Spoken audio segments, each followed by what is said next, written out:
step right up, spin the wheel, see what's next.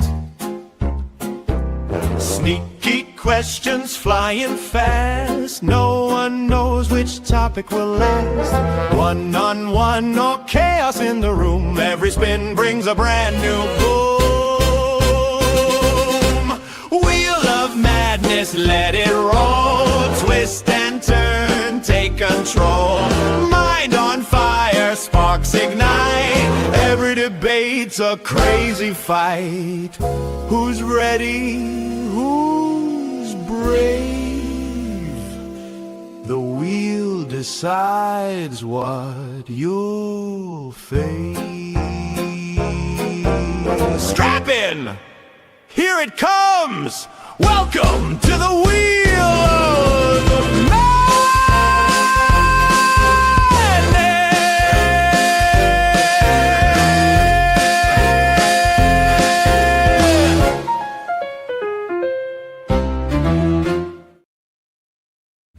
What's the crack? It's your boy Teriak, back at it again for a bit more of the Wheel of Madness. You know what I'm saying? Twice a week, ladies and gentlemen. You got to make sure you get your fill off the Wheel of Madness. You know what I'm saying?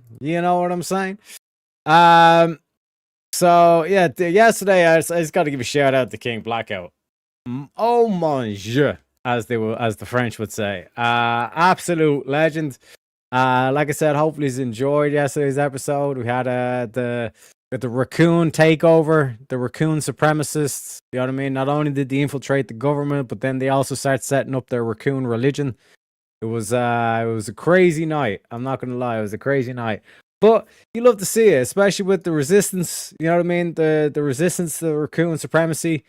You know. But hopefully these are all well. 1 sec, let me set up the golemabob.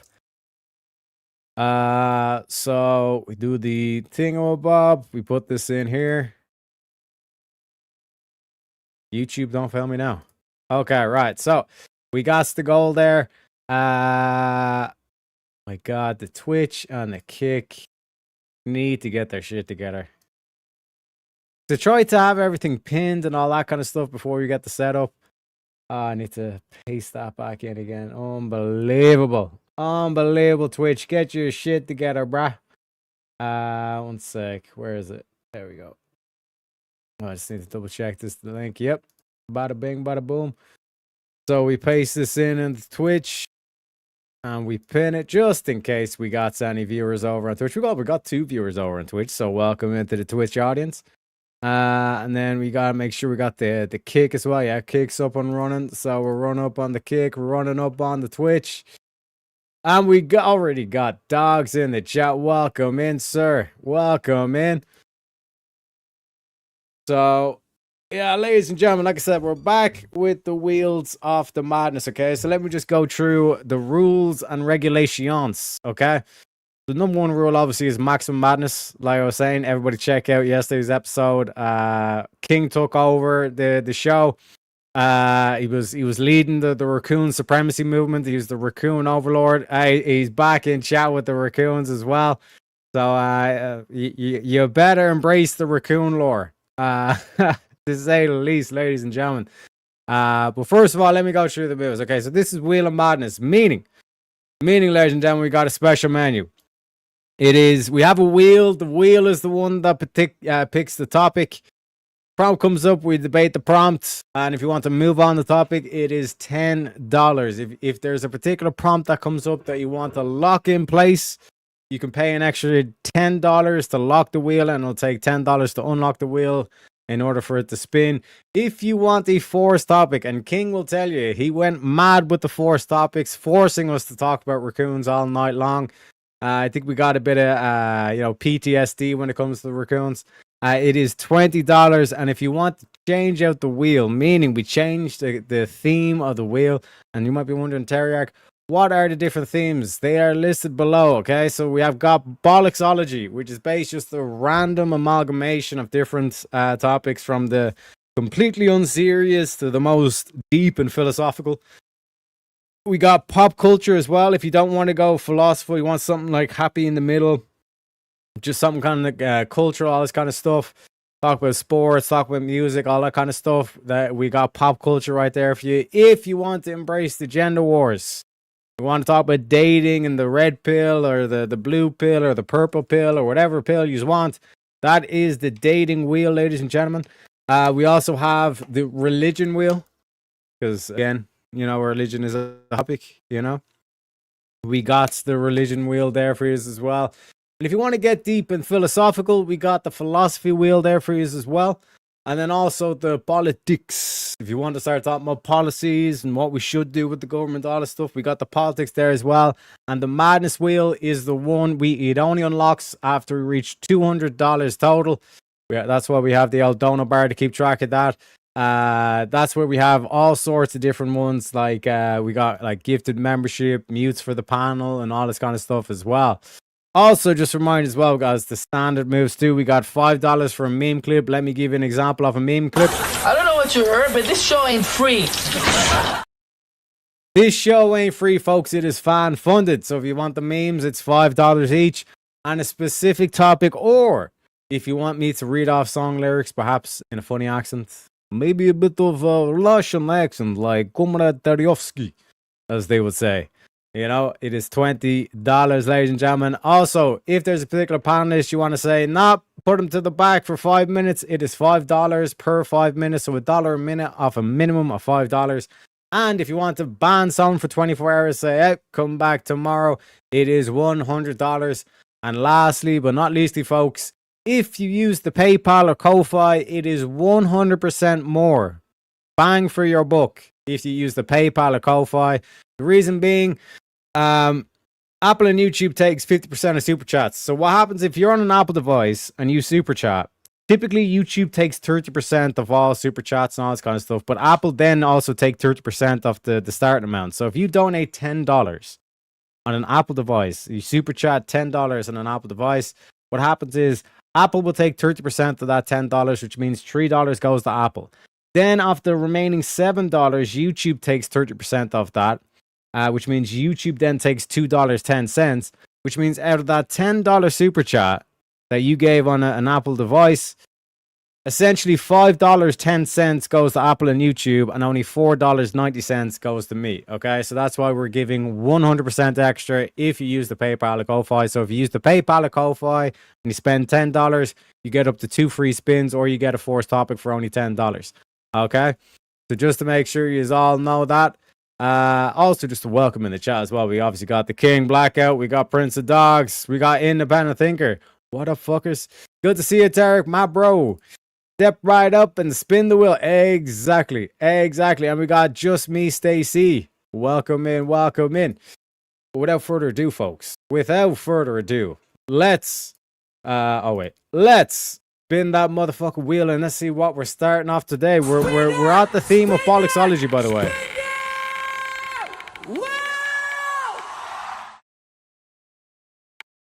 So the first topic is America's obsession with pumpkin spice a psyop? And ladies and gentlemen, we already have a guest backstage. Let me introduce him. We bring in the studio this morning one of the gay rights activists, Mr. Should I call you Mr.? Mr. Prince of Dogs, welcome to the show. I think it might be BRB.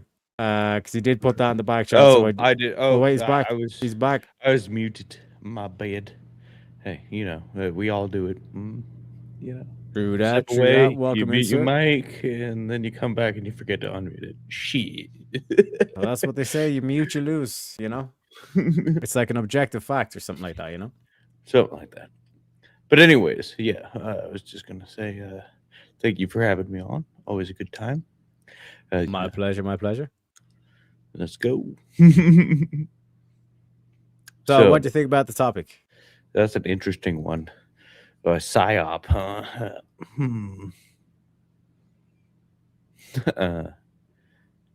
I guess you could consider it that. So like people enjoying pumpkin spice is kind of a psychological op. Like you only like this because you're this liberal piece of shit. Is that where we're going? Pretty much, you only like it because you're told to like it. Did I say that loud? Shit. Yeah. All right. Yeah, I suppose I could somewhat agree with that. So for people who don't know, pumpkin spice is actually not made from pumpkin. You know what I mean? Yeah. So already it's false advertisement. You know what I mean? But the reason why it's called pumpkin spice is because it's like some spice that you're supposed to put in pumpkin pie, which already I disagree with. Why the fuck are you making a pie out of pumpkins? You know what I mean? Well, I mean, the pumpkin pie itself, maybe if you're making it actually out of pumpkin, sure. But why the fuck do you put pumpkin spice in your coffee or your drinks? Like, what the fuck? Mm-hmm. Kind of liberal gay bullshit is that? Just saying. Just saying.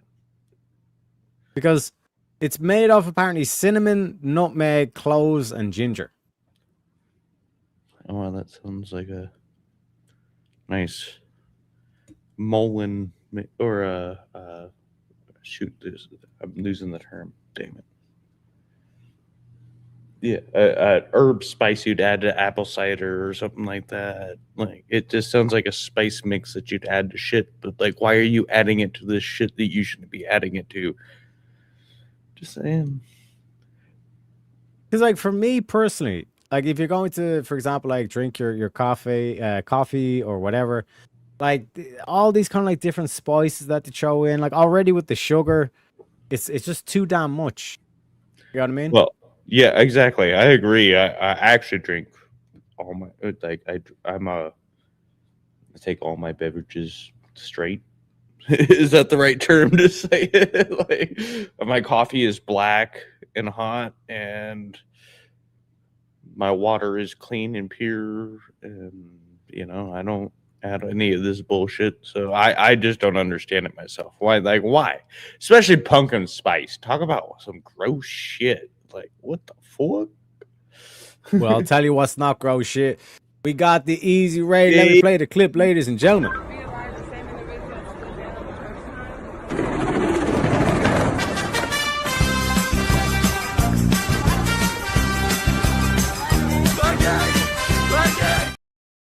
Welcome in, folks. Welcome in. This is the Wheel of Madness. But despite the fact that it's called Wheel of Madness, we got to make sure we keep it logical. And who better else to teach us the laws of logic than our boy Speakeasy? Well, hang on. Stop. Let's start with this. What are the 3 laws of logic? What are they? No. Don't look them up. What are the 3 laws of logic? Do you think this is an inconclusive What are the mathematical 3 statement? laws of logic? There's 3. What are they?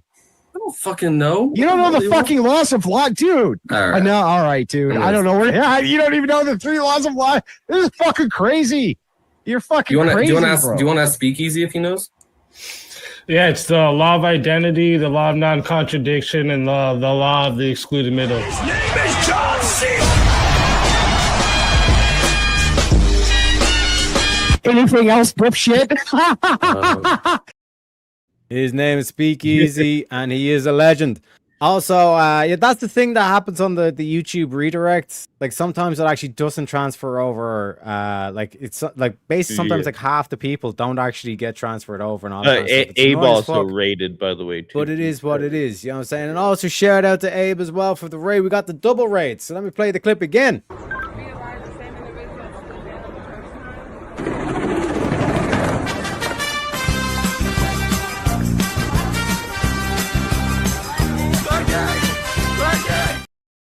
Welcome in, folks. Welcome in. And also, just a little shout out to King from yesterday, folks. If you don't want to be talking about raccoons all night, I heavily suggest you get the donations in, because King, he led a raccoon revolution. Then the raccoons took over government. The raccoons even set up their own religion. It was scary shit. Me and Crazy were trying to fight back. We're trying to lead the rebellion. We can't see. I got kicked from my own show. I was put backstage on my own show. I actually was laughing about that whole thing, and that's why I put this image up there, was because that was funny shit. You know what I'm saying? And then we had Jack. Jack turned into Benedict Arnold. He betrayed us and joined the raccoons. It was unbelievable. It was actually unbelievable, folks. You know what I mean? But also, folks, the link should be pinned. Wait, yeah, it should be pinned, so let me know if it's not, because sometimes YouTube fucks up on their end. But if you are more than welcome to join the show as well. The starting topic is, or the starting theme of the wheel is bollocksology, which is just a random mesh of different topics. Actually, one sec. Let me go through the rules as well now that everyone's here. Ladies and gentlemen, welcome to the Wheel of Madness. We got a special move list, which means we got a wheel on screen, and the wheel is the one that spits out all the different topics. If you want to move on from a particular topic, it is $10 to spin the wheel. If you enjoy a particular topic that's on the wheel, or the current topic, you can spend $10 to lock it, and in order to unlock it, you need to spend another $10 first. If you want to force a particular topic, like King was abusing, I dare say, yesterday, it is $20. And if you want to change the theme of the wheel, it is $30. And then here's the list of the different themes that we have. We have Bollocksology, which is basically a random amalgamation of both silly topics and serious topics. We got the pop culture for like anything from sports to music or food. We also have the dating, which is like this whole the culture war of the men's and the women's. What about the women, though? What about the men, though? We also have religion as well. Why is religion important? Then we have the philosophy to get philosophical and deep and shit. And then we also have the politics about policies and regulations and all the good stuff. And the madness theme is specifically when we hit $2 on the Dono bar, which is listed right here. And that one has all sorts of goodies like free gifted memberships, muting of panelists, including myself. Basically a wild card of different moves. Also, we have the meme clip, which is $5. To give you an example of a meme clip, we had the L sliding clip, but here's another example. I don't know what you heard, but this show ain't free. This show ain't free, folks. Also, if you want a specific topic, or if you want me to read the song lyrics of a song, perhaps in a funny accent, it is $20. Also, if you want to drop panelists, including myself, it is $5 per 5 minutes. Like I said, King also abused that. I was getting kicked off my own show when I was trying to re-lead the revolution to the raccoons, the rebellion. Also, if you want to ban someone outright for 24 hours, it is $100. And also, just to remind us all, folks, you get 100% more with the PayPal or Ko-Fi. So if you spend $10 on the PayPal or Ko-Fi, it would equate to about $20. So two ways to look at it is you get 100% more bang for your buck, or you basically get 50% off all the moves listed by using the PayPal or Ko-Fi. And the reason why is Apple/YouTube takes 50% of Super Chat. So what happens is if you're on an Apple device and you Super Chat $10, right? First of all, what will happen is Apple will take 30%, right? So they'll take $3 off it, and then it goes down to $7. Then YouTube comes along, and then they take 30%, which is another $2.10. Which means $5.10 of the $10 super chat goes to Apple and YouTube, and only $4.90 goes to the actual creator. They're thieving bastards, to say the least. You know what I mean? So that's why we give 100% extra if you use the PayPal or Ko-Fi, and we got our boy Jack of Blades using the Ko-Fi already. My motherfucking man. With the $13, he says, same as yesterday. My motherfucking... Let me give you a little bit of Pepe for that one, son.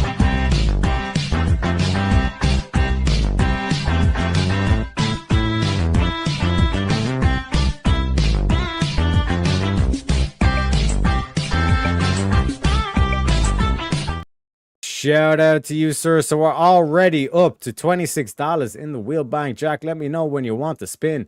And let me get it added onto the Dono bar as well.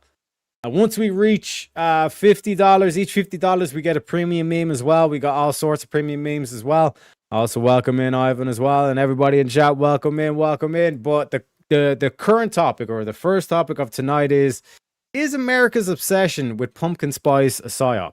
Because the spice ain't even made from pumpkins. You know what I mean? It's a goddamn fallacious. It's a fallacious. It's false advertisement.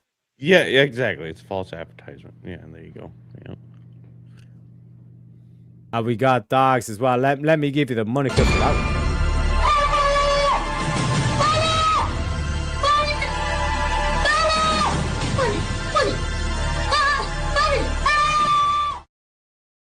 Oh, the wheel bank is up to 46. Dogs, you cannot request the premium meme.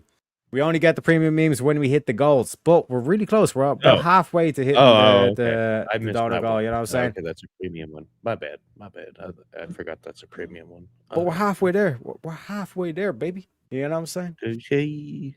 Check that. Not freely drink. Exactly. But that's what I'm saying, Darth. You know, like this whole thing of like you're putting like pumpkin spice in coffee. It's nothing got to do. There's no what the fuck? involved. Yeah. Why? What involves coffee and pumpkins to begin with, even if it wasn't pumpkin spice? Like how does the mixture of pumpkin and coffee make sense? Period. You Like, do indeed, King, as well. So let me know which one you want. It's false advertisements. I'm sick and tired of these like false. It's like the way, like, for example, in Britain and Ireland and the rest of Europe, like we just call like it a bin. Just call it a bin. That's where we put our rubbish. You know what I mean? But in Oh. America, you call it a waste paper basket. You just add too many words to things. It's unbelievable. well, It's completely unrelated. Waste paper. you know? Well, that would be a recycling bin, not a garbage bin, right? Correct. No, it's just a bin. You know, that's where you put your rubbish. Right. And Well, also- yeah, you would call it a bin, but I'm just saying that would be the difference in America too. Is like a garbage bin takes the garbage, a recycling bin takes the recycling. Like we're just gonna add all these extra words to it, where you just call it a bin. Put it in the bin. Put in the bin, laddie. And shout out to King. He says he wants the premium meme of Joey Diaz. So everybody, make sure you got your back straight, your posture straight, you're saluting the troops. It's our boy Uncle Joey Diaz for a little bit of the American spirit. Get up, cocksuckers. It's all over. Listen, we had a rough couple of months. Fucking Katrina's cousin Maria. The other one, Puerto Rico, Houston, fucking Florida. Listen, it's been tough up to now. The earthquake in Mexico. You know, the White House, whoever the fuck is going on. But it don't matter. They want to shoot. It's time for us to fucking shoot, cocksuckers. They want to get down and dirty. Don't forget who the fuck we are. You understand me? We're the baddest motherfuckers out there. You send a message to that fucking North Korean. He's gonna be sniffing my dick and sucking my asshole. That's the focus. We're going to North Korea in like a year. It's gonna be an island. It's gonna glow in the dark. You know why? Because we're Americans, cocksuckers. Who the fuck do you think you're dealing with? Stop with the gun control. They're selling more guns than ever the last 3 days. Stop with the fucking whining. Stop with the Russians on Facebook. I don't give a fuck. Worry about yourself. Keep your eyes open and get the fuck off Snapchat and fucking Twitter, cocksucker. Stay black.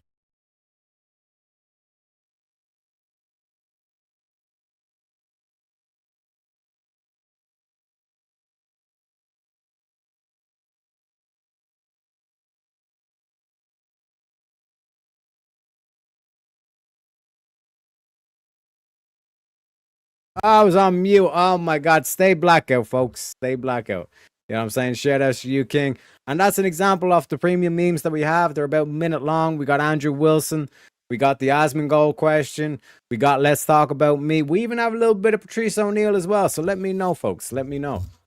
We're only $27 away. But yeah, like I said, this whole thing of like the pumpkin spice, it doesn't make any sense. Because let's say if there's a particular spice that you put on steak. You know what I mean? We wouldn't call that steak spice. You know? It's illogical thinking here. You know? It's a psyop. They want you to start calling stuff that's unrelated because, again, if you're putting pumpkin spice in your coffee, there's literally no pumpkin involved in that whole aspect here. Okay, you know what I mean? I'm back. Sorry, my kid was yelling at me. He apparently fell out of bed. Poor little guy. But it wasn't too far. He's like, Dad! I'm like, bud. Anyway, yeah, this is retarded. It's like what the only spice on steak that should be salt. All right, let's just get this straight. Like the only thing you put on steak is salt. Get this right, people.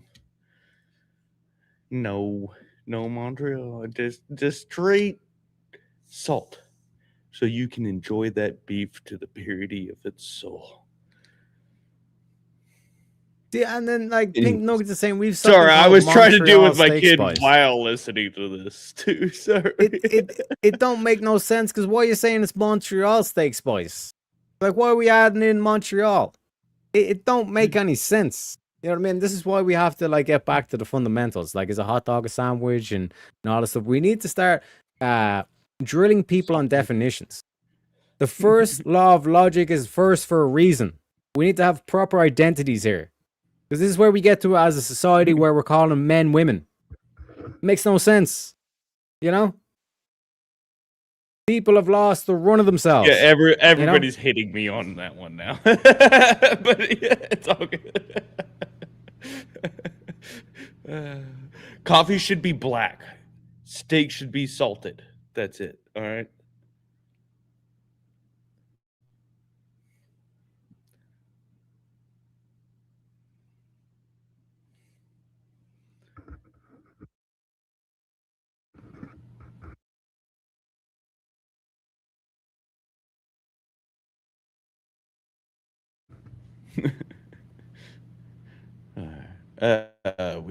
We got bank in the wheel. Oh shit, I was muted. Oh my god, ladies and gentlemen. But this is what I'm saying. Like this is why they say like people like they say like white people like their food is bland, like there's no taste to their food and all this stuff. It's like, no motherfucker, I don't want to put so much spice and seasoning on my steak that it no longer tastes like beef. You know what I mean? I eat a steak because I want to taste beef. Exactly. You know? Would you put something that overpowers the power of bacon, or do you want to taste bacon? Like, are you gonna put some maple crap or some other seasoning on there to over flavor your bacon, or do you want just the pure bacon flavor? Or same with beef, do you want just the pure beef flavor? Give me the beef, baby. Give me the beef. Yes, it's pre-salted that bacon is a cured meat, duh. So, but like you still taste the bacon. You know what I mean? Like especially vegans. Like I've got a lot of contempt for vegans. Yeah, or well, they have to make fake bacon because they miss the bacon, man. Exactly. Exactly. And they put so much spice on these vegetables that they no longer even taste like vegetables. And it's like, yeah, that shows you that you shouldn't be eating that shit. If you have to put so many extra like flavorings and all this kind of stuff on top of the vegetables, that means that the vegetables taste like shit. And they taste like shit for a reason, because your body is telling you, don't eat this, motherfucker. Whereas if you look at a steak and you just salt the steak or you just salt the bacon, that means that the meat itself is so goddamn delicious, you don't need to add in any spice. Amen, good sir. There we go. Ding. I will absolutely, yeah, I have to agree with all that. I don't know what I'm talking about, Abby. I think I got psyoped yesterday by King. The raccoons fucked my mind. I was having nightmares about raccoons all night. Not gonna lie. Shit. But we do have oh shit, one sec. Let me make sure we have the wheel bank there as well, ladies and gentlemen. We have $46 in the wheel bank as well. So if you want to move on to the next, you're more than welcome. Let me know. Dogs and Jack. Also, God bless Abe, God bless. But like the aspect here is, like I said, like this seems like a goofy question. There is a lot of goofy questions on the Wheel of Madness. It adds to the madness, of course. But like as a society, like I think we've generally lost the run of ourselves. And it actually kind of goes back to the debate that me and Abe had, where it's like people are so focused on being modest or being nice or being friendly and all this kind of stuff, that we're starting to lose reverence for truth or for logic or reason, because of like this essence of, oh no, like if they're not affecting me or all this kind of stuff, then like, you know, let them have the cake and all this kind of stuff. But it fundamentally doesn't make any sense, you know, because I don't. Then like words don't have meaning anymore. Why we're going around saying that a man is a woman just because we don't want to offend anybody. This is that, and just because we don't want to hurt somebody's feelings. Well, that's not the point of logic, is hurting somebody's feelings. It's just the point of like, this is thing. Whether it hurts your feelings or not, it just is. Like, that's fact. Sorry, I'll tell you what else your is feelings, I guess, but not really. You know. Abby with the $10 and Ko-Fi. Let me give you a shredding clip for that.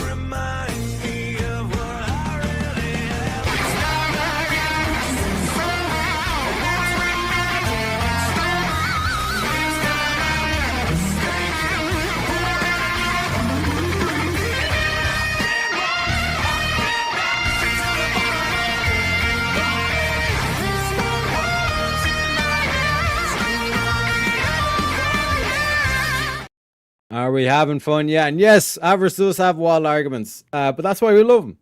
You know what I mean? He adds that kind of that chaos or that madness that you kind of need for the entertainment, you know. Yeah, But we're also, and sometimes also he has good arguments. He just brings it off in a wild way too. But that's what is entertaining and great about him. Like, you know. My man, we got Jack with the $5 and Ko-Fi.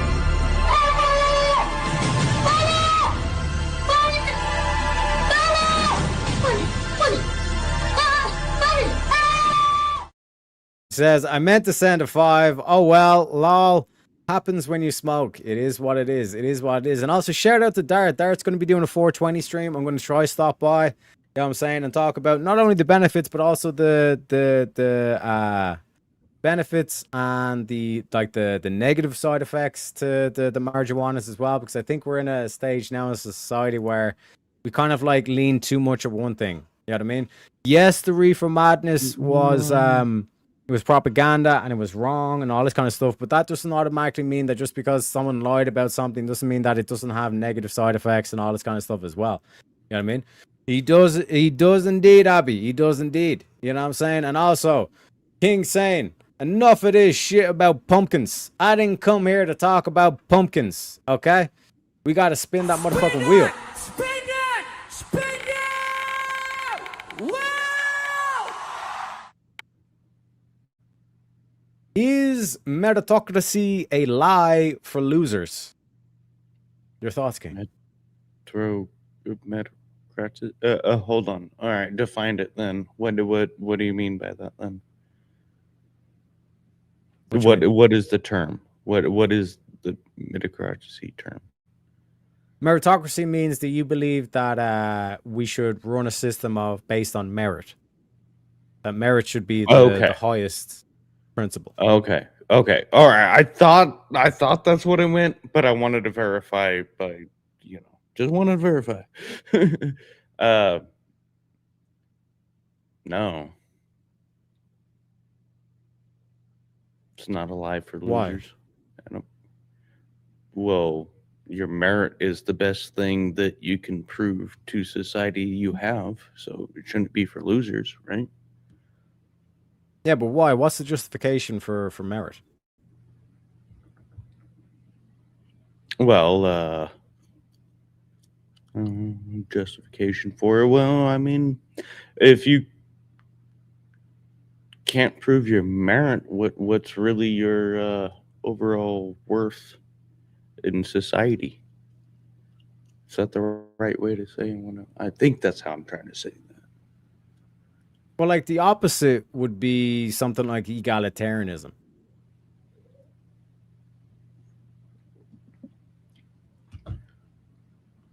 Yeah. Do you know what egalitarianism is? Yeah, I suppose you could say that, but wouldn't even you show your worth in how you do something being that even, well, I guess egalitarian doesn't really pay attention to either of that. It's more like a socialist kind of view, right? Well, like they would say the whole aspect of like we're all equal and all this kind of stuff. So like, what would be your counter argument? Before you get into it, got to play another shredding clip for our boy DPG Thing. You remind me of what I really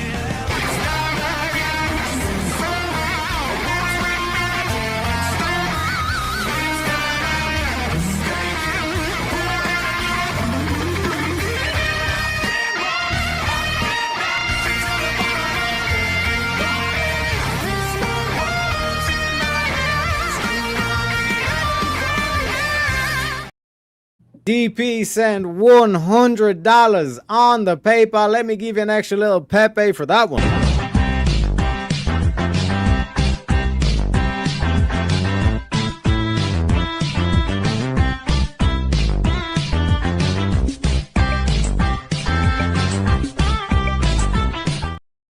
Let me know what you got. 2 premium memes for that one because we shot up to 133. You know what I'm saying? You know what I'm saying? So we got, like I said, we got Andrew, we got the Asmongold question, we got Joey Diaz that we showed before. Let me know in chat. But and also we got 266 in the bank, so let me know if you want to change out the wheel, if you want to kick me for an hour or something, you know? Damn. Shoot. I got distracted when he did that. So egalitarian. So wouldn't that be like more? They try to balance everybody by equality, like you're saying, versus your actual means of merit. So just because you could potentially be labeled as everybody's life is considered equal, but you're also giving them more value in your life. So do you really think like the homeless dude on the side of the street gives equal like merit and value to society? Wouldn't that be leading towards meritocracy? Am I getting that wrong? I'm you know, the term is that's an interesting term, but your merit. Right. Yeah, so like for example, typical case of like egalitarianism is that like some people get born into a rich family and opportunities and all this kind of stuff. Other people get born into poverty. That's not fair. So why shouldn't we just treat everyone equal? Well, because again, like, why would I treat the homeless dude or the PDF file or the corn hubbage person as equal as everybody else? Why should I treat those people as equal as the rest of society if we want better morals and merit? And take it easy, DP. Have a good one. Appreciate you, kindly. Thank you very kindly for those $100. In and out. Salute, brother. My man, my motherfucking man. Because like for example, if I was born into poverty, like that's not my fault. So why are you treating me a different way to someone who was born into wealth? Well, that part, I get that part can be a little interesting. I get that part, but I'm saying like merit is more like you have self intrigue and want to prove your merit. I'm here to tell you right now, we don't care. Abby don't care about no meritocracy or egalitarianism. She just cares about the madness, baby.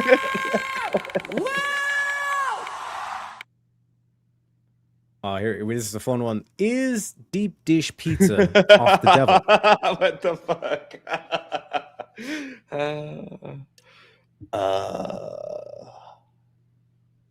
No, it wouldn't be the devil. It's just a dish people like to eat. I wouldn't think there's anything devilish about deep dish pizza other than I don't prefer it. No, thank you. But to each his own. What? I don't think it's devilish. Some people's idea of a good time is shoving a cucumber up their hole. But I'd still say that's shoving a cucumber up their a-hole is a lot different than eating a deep dish pizza. Yeah, it's food related, ain't it? No.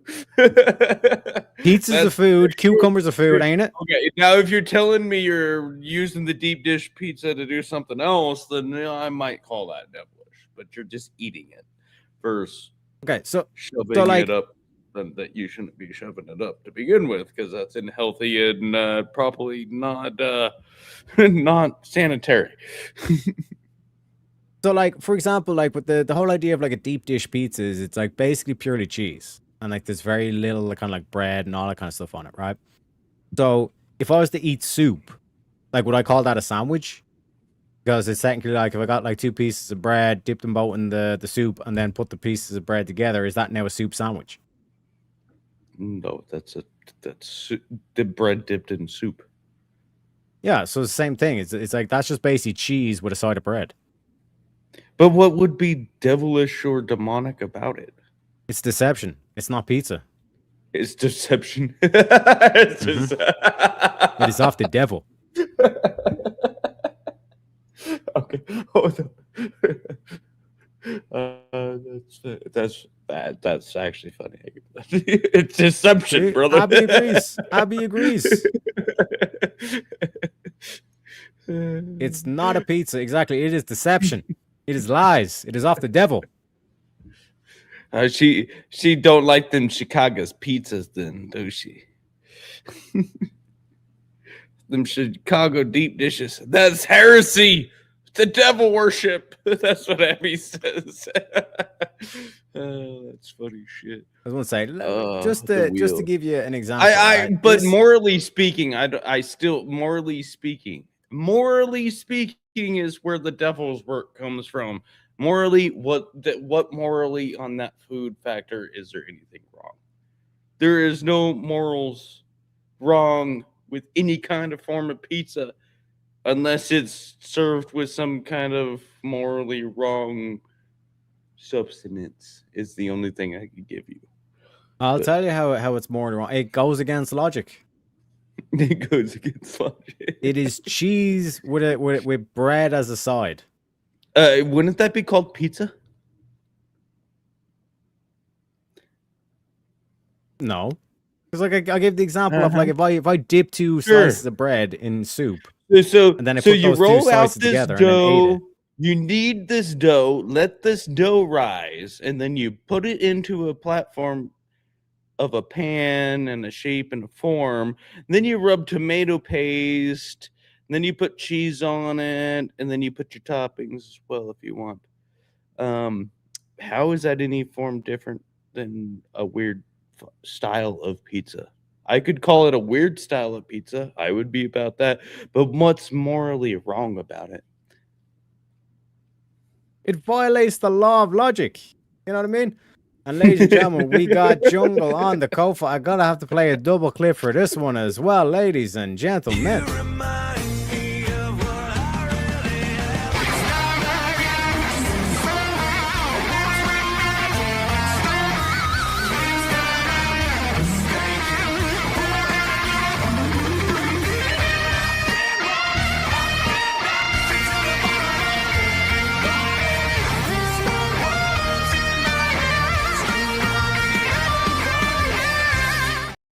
Ladies and gentlemen, we got Jungle on the Ko-Fi. Says couldn't leave without a final blessing to rid the deep dish devils out of there. LOL. Shout outs to you, sir. We're now up to 456 and we have unlocked the madness wheel already, folks. Oh, so shit. one sec, let me change out the wheels. King's like, no more revive. King, you know what happens when you tell them not to do that, right? Wait. What is this? Wheel? Wheel. Oh, I know what he's doing. I know what he's doing. I don't think so.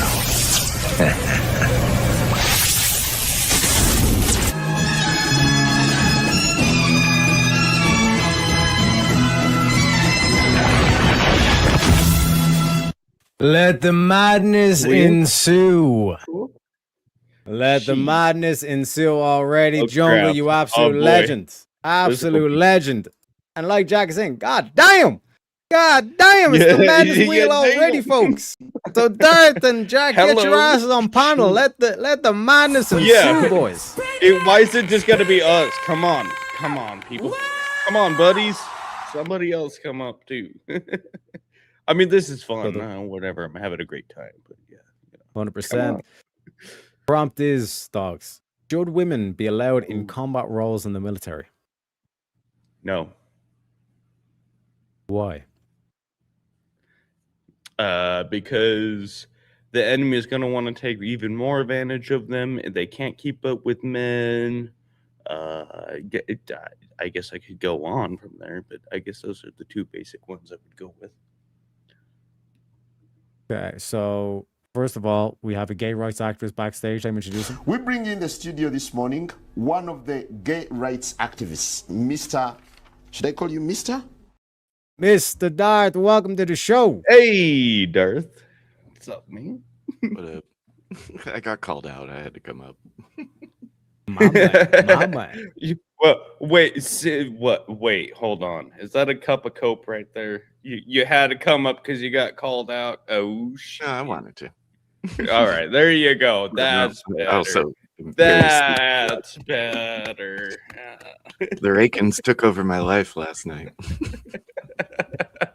Shout out to King for that. He was just like, he had a vision, and to be fair to him, he ruled with an iron fist all night. He did not let up.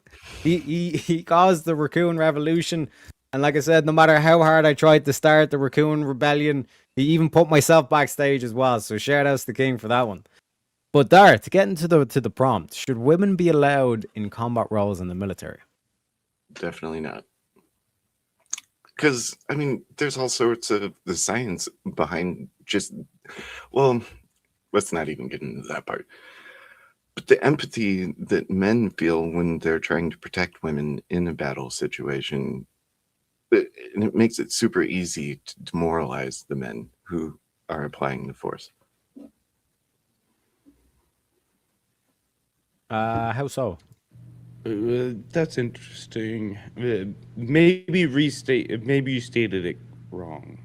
I think I get what you're going with, but that didn't sound quite right. Well, if women are in combat roles alongside men, and the enemy is not abiding by the same rules, say we do for this, it would be very easy to demoralize the men on our side who are following the rules by doing very heinous things to the women. Well, yeah, okay. So that's where I was going with. If you take wartime operations all time, if there was women involved, they were usually the first to get unfriendly actions towards them, we shall say. Mm-hmm. And that, if that's where you're going, then okay. Yeah. I mean, that would be my first point. Well, and my second point was they just can't. On average, you take totally averages of both sides. There's no comparison between men and women, so that you obviously want the better average of the two, regardless. Especially when you go into combat, like, and men see action and movement better than women as well. That's just a natural thing we do. There's no offense to anybody, but that's just a natural thing. Like, is combat role necessarily front line? Because couldn't combat role still be like medics and stuff like that? I would. Well, you could have combat medics, sure. I give you that, but that would still be front line ish. But that's still second line. The front line is the dude standing there in the front, running and doing that. So that's where I would lead. Like, front line is like the straight, like, they are the first at the combat. The medics come in next when they are down. So yeah, I would agree. And at the same time, I would trust a man doctor better than a woman doctor, because usually tend to speak. Men have much more coherent responses to things than women do. But anyways, that gets past that. You all call me sexist all you want. It's fine. Cheers. Love you all. Like, here's an example for you, gentlemen. Like, let's say there's like some 6'6" behemoth of a woman like Helga or whatever the fuck, right? Versus my leprechaun ass, you know, I'm 4'2", and all this kind of stuff. Like who do you think would be better being on the front lines? I think that's kind of outlier, isn't it? Yeah, that's an outliner. Yeah, I mean, you're using it as an extreme hypothetical of the but outliner side. But the prompt itself is like, if you're just saying no in terms of the prompt, that means that you completely outlaw all women on the base. So this is what I'm going to give you. is you're gonna go in combat and Helga's gonna go in combat. I bet you Helga's gonna get shot first, and everybody's gonna miss your little leprechaun ass because they can't shoot you. Okay, so let me use a little bit of video evidence, right? Because we have a lot of kind of like ideas in our head, but this is the empirical. Okay, this is the practical, right? Now I can't show the full clip here because of YouTube terms of service and all this kind of stuff. You'll see why, right? But this is CCTV from like a backstage in a restaurant. Essentially, when the customer comes backstage, he was upset for some reason or whatever. But we'll see how it plays out, right? The two women, dude comes in, boom, hits her, and then that kind of say, see, Teriak, this is why women shouldn't be on the front lines. And then she whips out something that we can't see, of course, and then it essentially gets the dude to walk away, right? So in terms of like the operate, and especially because bitch had a gun. A bitch had a gun. If you walked into a gun, no matter who it is, are you gonna fucking keep going or not? Like that's I see a lot of videos that they do. Facts of life, bro. Like, I don't care who you are. You pointing a gun at me, I'm gonna be like, hey, I don't want you to shoot me. Like, there's no reason to. Like, peace. All right. But on the other hand, though, if dude had a pew pew,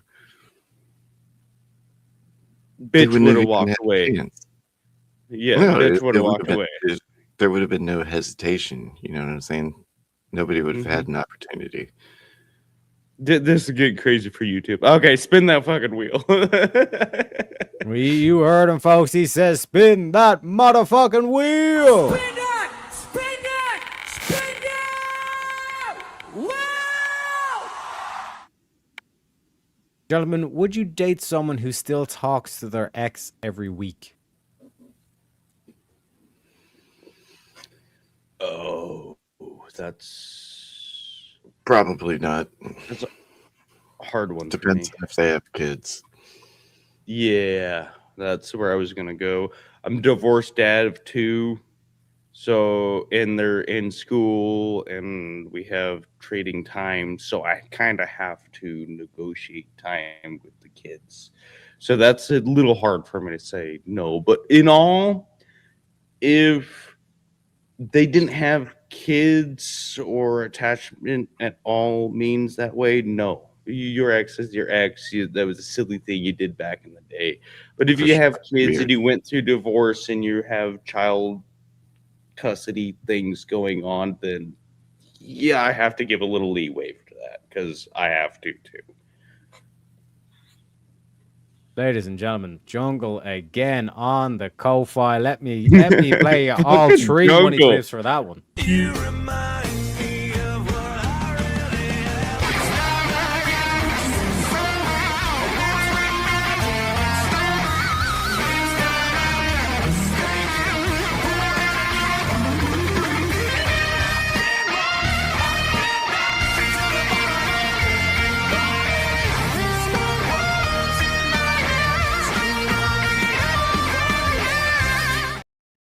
He says, wait a second, this is actually working? I thought it was some kind of leprechaun magic. Sleep? What's that? My motherfucking man.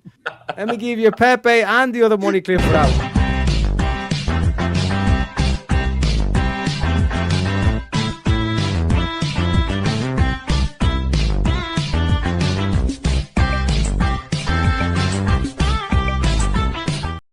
And of course, the legendary money clip.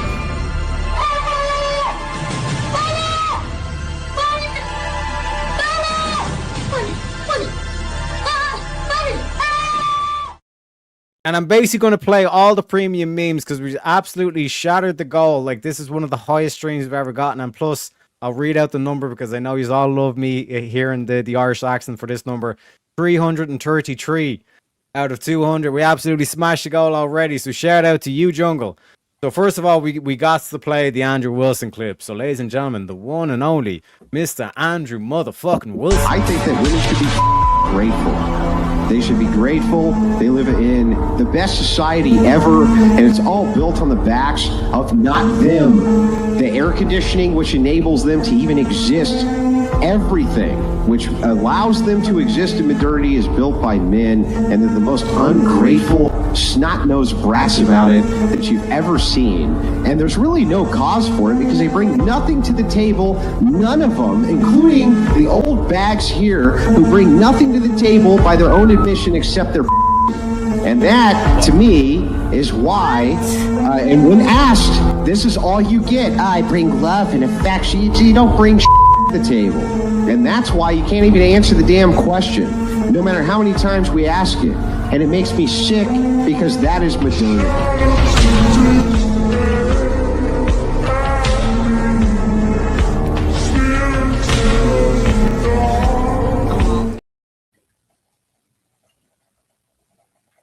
Oh, I was muted again. Shout outs to you, Jungle. And yeah, I do need to work on the memes as well. Like I need to add another money clip for something like, let's say like $50 or higher, because typically the shredding clip gets to $20 or higher. And then maybe even, like I said, for the Jungle one, you know, maybe something like Welcome to the Jungle. What's the name of that song again? Welcome to the jungle. We love gun games. You know, I can't remember the band for it, but something along those lines. But Really? appreciate you kindly, sir. What? That's totally One Guns. sec. Guns N' Roses. Is it literally just called Welcome to the Jungle? Yeah. Yeah. It is what Yes. it is. Yeah. Durr. Guns N' Roses, Welcome to the Jungle. Hey, Dart's got me. Sorry, He's I'm got just me. gonna have to say. Got me, Durr. Captain. So, getting back to the prompt, like I said, folks, we're up to $646 in the wheel bank. So, Okay. and like I said, we got plenty of moves there for you to think if you want to change out the particular wheel. So if you we want got- to mute me for the memes as well, like I said, it's $5 per 5 minutes as well. So let me know, Jungle. I got Jungle Fever. She got Jungle Fever. Stevie Wonder. You know, like there's a lot of stuff we can play around with. Like I said, Sunday's typically the day that I work on memes and other stuff for the show and all the stuff. So definitely something that I will try to include just for you, Jungle.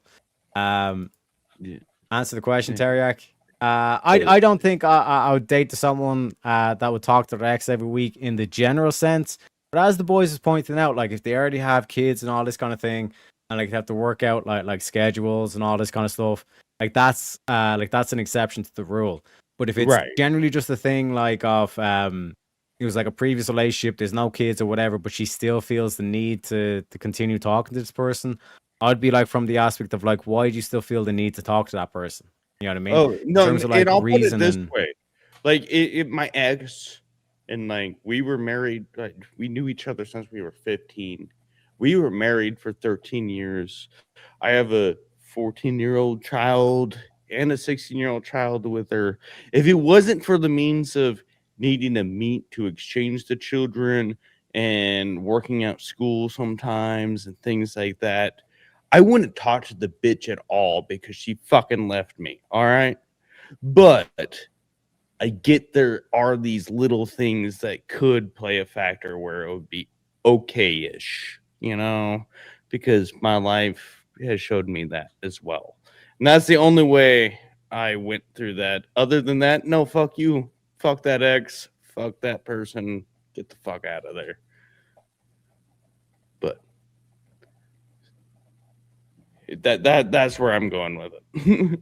And I wasn't trying to make that personal. That I guess I was just trying to give like that would No, be but- one of those methods and extreme points. I guess, yeah. Like this is what I'm talking about in terms of like the reasoning or the rationale, and also as well because we've smashed the goals like pretty much straight away. There's going to be no grift breaks today as well, but I do have to cut the show a little bit short. I have I'm going to be going on Fatty's show. We're going to be doing what's the topics again? It's basically going to be along the lines of the Trump and the Jesus thing and the Pope Leo kind of conversation, the whole like low IQ. It's basically about Trump and all the shit that's going on, all that kind of shit. But like I think one of the ones as well is like the China bluff, where it's talking about the Strait of Hormuz being closed, but it already kind of looks like Trump has reopened it by blockading their that's the blockade. whole- I didn't even that's know the you could whole blockade a game. blockade.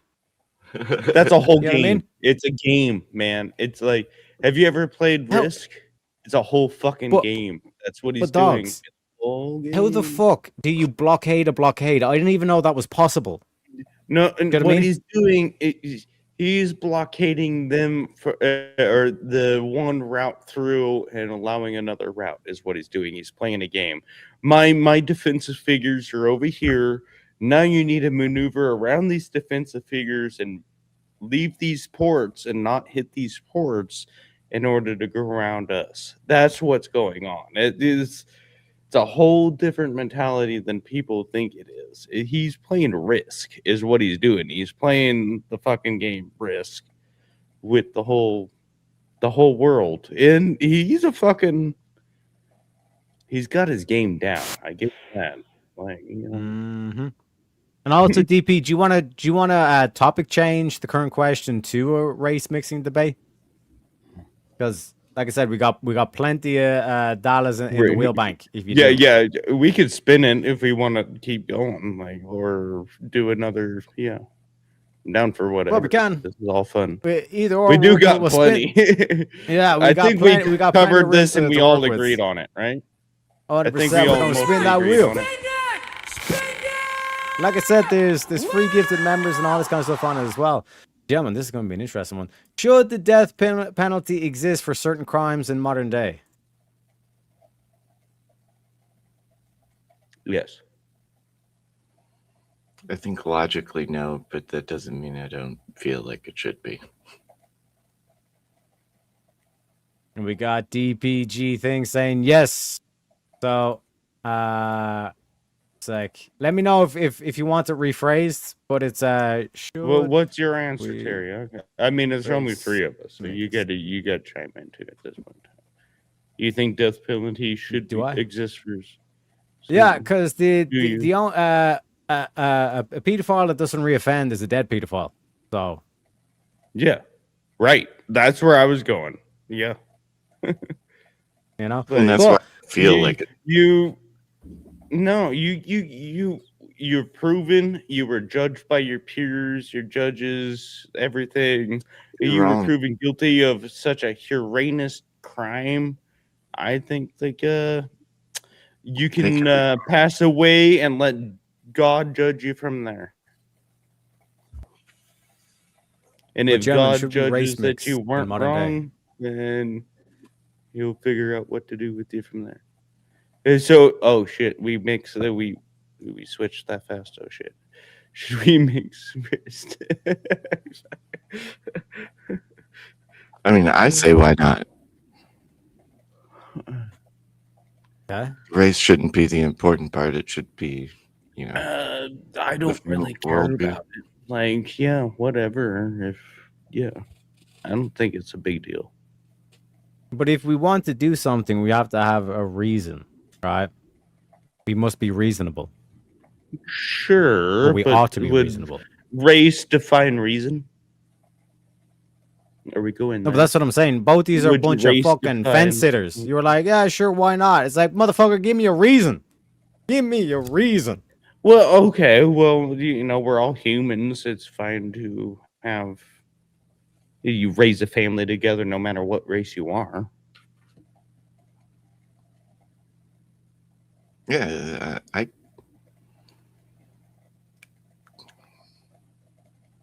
Abby, shut the fuck up in the background. I see you back there. Don't you be talking to Abby. She brings up a good point. She's going Lord Voldemort. Keep the pure bloods. We don't want no mudbloods. Okay. That's So why I didn't why take should the we- shot. All right, I ain't no mudblood. I didn't take the shot. And all you're right? not allowed. You're not allowed to invoke the Harry Potter fallacy. Okay. Because a lot of you tried to put. A lot of you tried to pull the Harry Potter fallacy, all this kind of stuff. Like that kind of, let's say, rationale where it's like we want to keep the bloodline pure, apparently, or whatever the fuck. You know what I mean? well, as an American, What is your that's counter to fine. this? I'm already race mixed, right? But I mean, Are we saying race mixed? Well, like, that is part of Scottish, what I'm trying to English? say too. Is like over these many thousands of years that human civilization has existed in all civilizations, there has been mixing of all of them above. So, like in general, I don't really think it's a bad thing to do. Sure, maybe I wouldn't prefer it, but I don't think it's a bad thing. You're allowed to do what you want. Like that's why? that's where I'm going with it. But why? But why? Well, again, what is race? Like, what is race again? Is it just a color of a skin, or is it a ethics thing, or is it a DNA thing? Like, we'd have to get deeper into this, I suppose. 1 second. Let me give us a meme clip. This is a premium meme as well, because it'll set the tone for what I'm trying to achieve with not only like this prompt, but then also the show, right? Like as a society, we need to ask ourselves the question of why, okay? Because again, like why? The answer to why is reason. It is justification. You know what I mean?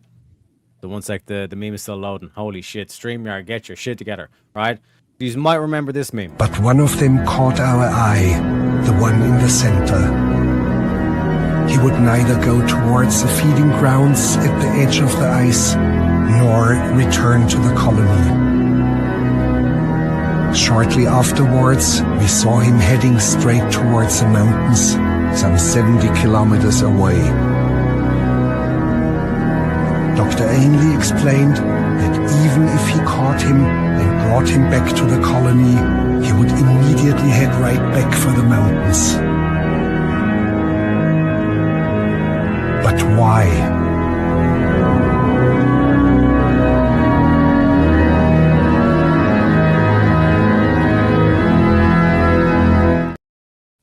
But why? Because he's saying, bitch, get me out of here. I can't stand her no more. I gotta run. I'm going back to the fucking mountains. That doesn't matter your race. The man's like, I'm fucking seeing you later, bitch. I'm out. That's not a reason. No, I have a reason. How's that and not a I'm gonna reason? sound so lame. I'm gonna sound so lame. It's because they're monogamous. He was running towards love. What the fuck? Sorry. Wait, say that I was again, just Darth? being a smart ass about all that. He left because his partner, he didn't have his partner. He was going like defying reason. He left her on the cliffside with her eggs in a basket, and he said, "See you later, bitch. I'm out of here." All right, get this straight. He's Okay. just like, I can't take it anymore. I'm out. Yeah, so again, like it doesn't explain the why, right? Because like fundamentally, a lot of the stuff that the atheists will point to, it even came up tonight, I think, when Tyler tried to make the case like, oh, we just have this innate feeling to survive. But there are some circumstances where people don't want to simply survive, right? For example, if you're a slave in the gulag, right? To survive, you just like follow the orders of what do they give you, like, and then they'll give you the food, and then you just be able to survive through that way, right? But then where does this feeling or this kind of aspect of rebellion take place? Human naturality. Like you as humans, we've proven this over time. As humans, we just naturally we're abrasive to most things. Like it's a thing. Like we always want to seek more or less because we're abrasive to what is presented to us. It seems to be human nature at this point in time. That's how I would explain leftists and all this stuff. Is like they're so abrasive to what factual reality is, they have to run away from it. But if we had a base instinct to survive, then why would we have suicide?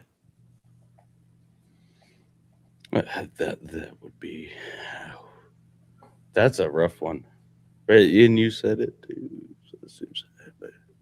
That's again, that goes back to human ethos. They're just naive and see, or they don't see. Actually, as a matter of fact, they don't see the morality of what people teach.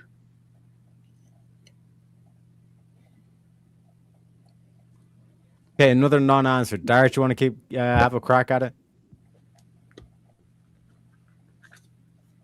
Hopelessness? I don't know. Well, we've changed from like what the actual terminology is. No, we'll get back to the topic, but this is like a kind of like a tangent or a segue to try and kind of like develop like the like philosophy and all this kind of stuff. If humanity was just all about simply surviving, you wouldn't have things like suicide, because that completely contradicts this innate will to survive. You know what Well, I we mean? don't. Life We has don't to, have. We don't have a has to culture be that's more- just simply life surviving. That's the whole thing. has to be something more than just simply survival. Like explain the arts, explain music. Yeah, There's no exactly. survival in that. We don't have a culture that is simply surviving anymore. That's true. I will agree with that. That's where you're going with it. Like, that's the whole thing. No, we're now all pampered babies that survival is easy peasy. We're just really, it's most of society is just living life. They don't actually know true survival anymore. Okay, you're missing my point here, dogs. But like, why? Like, what's the why behind music or art? To create. Yeah. But like, why should we create? It's a craving and our metaphysical being. I think, in my opinion, What does that was even left mean? by God. I was just going to say because it makes you feel better. Yeah, exactly. No, you. Better to create. So it's Okay, a so then why thing. does God music left and art behind make us. you feel better? Dopamine. If you're gonna go there, dopamine in your brain. But so I have a weird view on this a little bit. I think music is a way of connecting to what else? Because okay.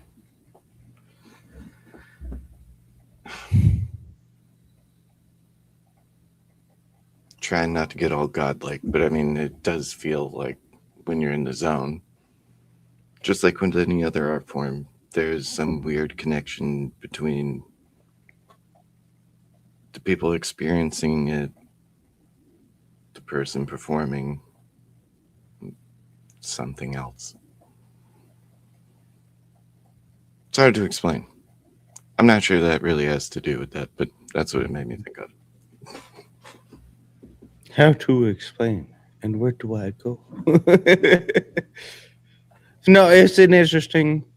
I got it's totally different than what the prompt. I keep seeing the prompt and then it keeps throwing me off. But anyways, spin that motherfucking wheel again, motherfucker. Well, like to get to like what I'm trying to point to is that it's like I brought up the whole like survival element, and this is why the atheism ends in incoherency, because even with no matter what they try to do in terms of like the survival instinct and all this kind of stuff, like when it comes to art, when it comes to music, that is meaning. And as Darth was trying to say, it's like I can't really explain why, but there's something there. There's something that's driving me towards that, and it is that sense of meaning, that sense of purpose that we can extract. Yeah, but after even regardless of art and music, wouldn't survival still be what would keep Hold on. people around? Like, even minus, because it's art and music more comes from what is produced after the survival and the enjoyment of survival, where you don't need art and music to survive. You enjoy it through your survival. Sure. And through survival, you can create those things. But deep down inside, like survival is what creates that art. Like if you didn't survive, you wouldn't create that art, right? Yeah, but if you just survived, then there's self-deletion. Well, if you just survived, there wouldn't be self-deletion because you survived. If you self-deleted, there would be no survival. If survival was the most intrinsic thing, No. you wouldn't have the phenomenon of if you self-deletion. self-deleted, there would be no survival, right? You died. You Yeah. deleted.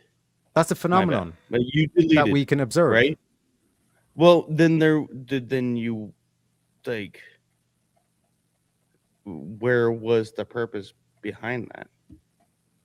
Exact Where do you purpose. yeah. What is the purpose to survival? Well, if it has meaning, then you want to be Create better and at it have too. more and better yourself. Or I don't know how to say it. It's getting late too. I have to get up in like 4 hours. So I'm only going to be here. This is what I talk so about when people don't want to think, because it's like it's very difficult to actually drill down and say, No, like, I'm not. It's why not the that I fuck do I don't want feel to a certain think. way I'm about just a not certain thing? forming my worm. Why the fuck do we Okay. see like this phenomenon of like, if survival is that intrinsic thing to being human, like why should we survive? You know what I mean? You're like, you have like anti-natalists now saying it's a better idea if we just wiped out humanity and all this kind of stuff. And then when I point to like the self-deletion phenomenon, it's not simply just to survive. And this goes back to the penguin meme. It's something more. If living was enough, then we would just survive. But we also need meaning. For without meaning, life's not worth living. There's no point to survive. Ain't that motherfucking beautiful? And then what does word, like what does word mean? The word mean?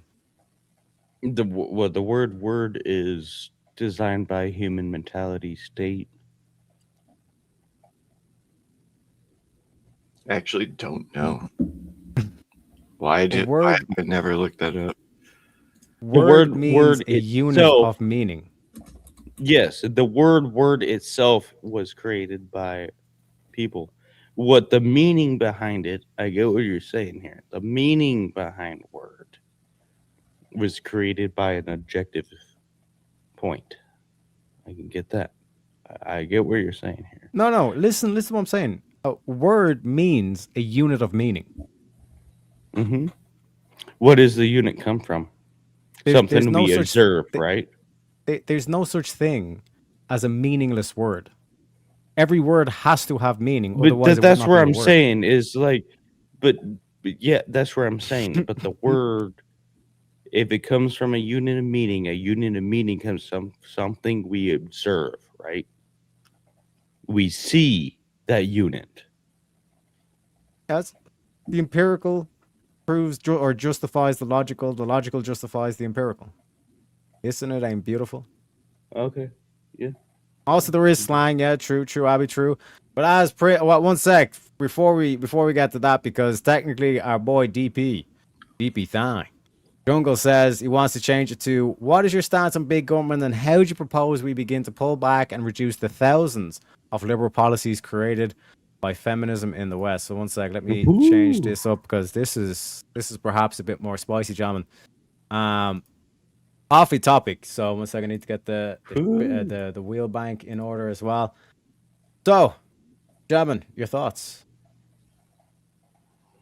Well, in my state, it's so far fucking gone, I don't even know where we start.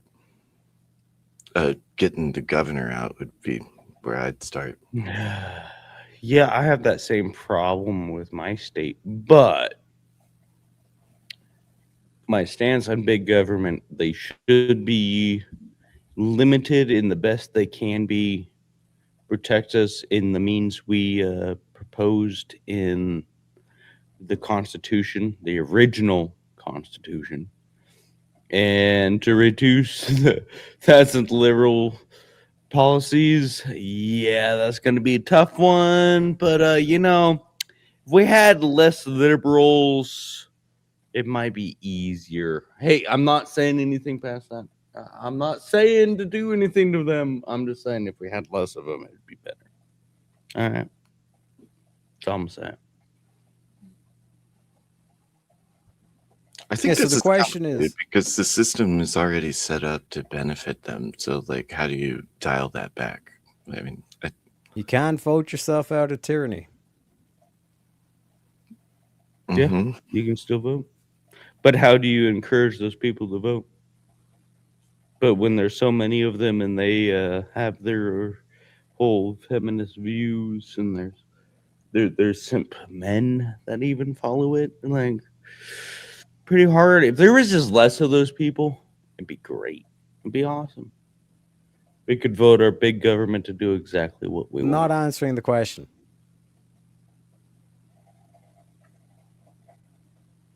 The question is saying how do we propose we begin to pull back and reduce all these liberal policies and feminist policies? Yeah, For example, right? There should just be less liberals. That was my Okay, so how do we achieve less of the liberals? teach them not to be liberal. Show them not to be liberal. How? AKA, I had other ideas, but I'm not going to say it on YouTube.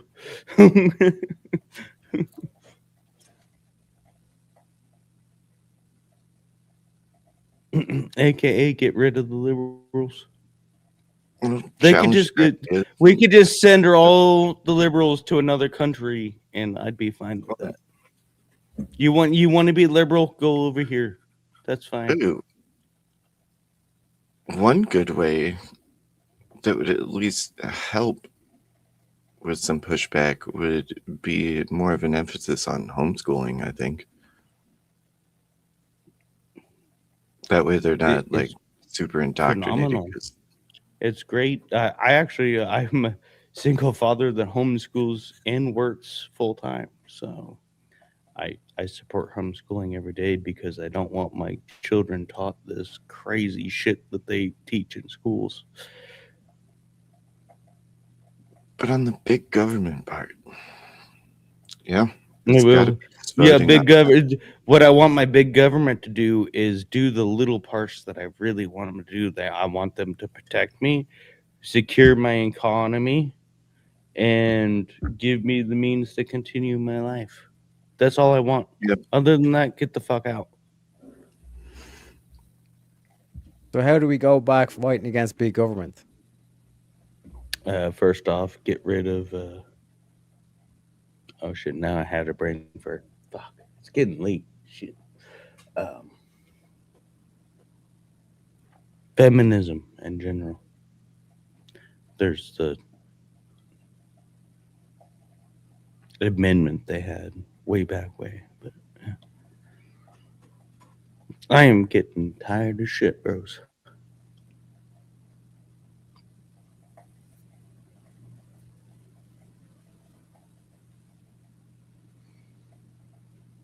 Yeah, so like I said, you can take your time to think about this because this actually is an important question in terms of like our modern day culture.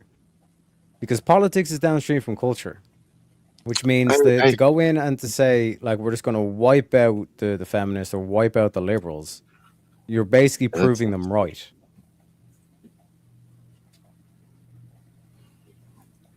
I like. I didn't say wipe out any of them. I just said send them on their other way. Like, But if they're American citizens, you want that, go where they want. Listen, dogs. Go where they listen, dogs. want. They can leave. If they're American people, where are you going to send them? Where they want to go. You've now If they see betrayed their views. America. They should go to where their views produce the most. For what They their say views are. our views are liberal. Look at the policies that we've been able to pass. I don't want fucking liberal views here. I'm tired of it. Yeah. Take your shit elsewhere. Where? Europe, all right. Go to the British, the British countries. They So love you just that send a shit shit over ton there. of Americans to England, and you declare that they're now American. Yeah. So then, what test are you going to formulate? They would actually declare themselves Americans because they would choose to leave. So I'd be totally fine with that. No, they're not choosing to leave. They're saying that they're American. They want America to be liberal. What then? Well, I'd say no. Yes. Yeah. Well, at that point in time, you gotta totally nail what your propaganda is, and if they don't agree with it, it sucks for them, and they want to try to say they're the minority, then so be it. Because the minority vote counts here. Okay, so now you're subverting the whole system now. You're No, going against the like, American principles. No, again, we voted for the majority vote, and we wanted our representatives to vote for what we wanted, and if they didn't like it, they had the full right to leave, and I encouraged them to leave because they didn't like it. Yeah, but if they have the majority. If they have the majority, then I guess I don't know where the fuck I'm going to leave to, but I don't like it. So they're basically saying that, like, if we don't have the majority, we just run away. We leave America. No. We abandon America. No, we don't really leave. I don't know where, and that's the hardest thing is like you can't really. How do you fight back to a culture at this point in time that has been so degenerately propagandized and positive demoralized? But the problem is they're not really the majority. That's the problem. It is so like tight of like 50-50 at this point in time. Like I don't think they're majority at all. It's so tight and 50-50. If you actually take it's within a few points on both sides for most things. So I don't really think there's a majority overall. That's the biggest part. And I think dogs, it's perfectly fine to say I don't know, Teriak, and then like shift it off to Darth, and then that gives you time to think more, kind of like, okay, what could we actually do to solve this problem? So Darth, what would your proposed solution? You're now dictator of America. What would you be doing? Or like if you were to lead a movement, what would be your policies in place, or what would you want to see being done to fight back against this? Well, it would definitely be revamping the education system because that's what's creating all these liberals. I don't know legally how you dial back all the policies, but it would still have to be, through the Constitution, right?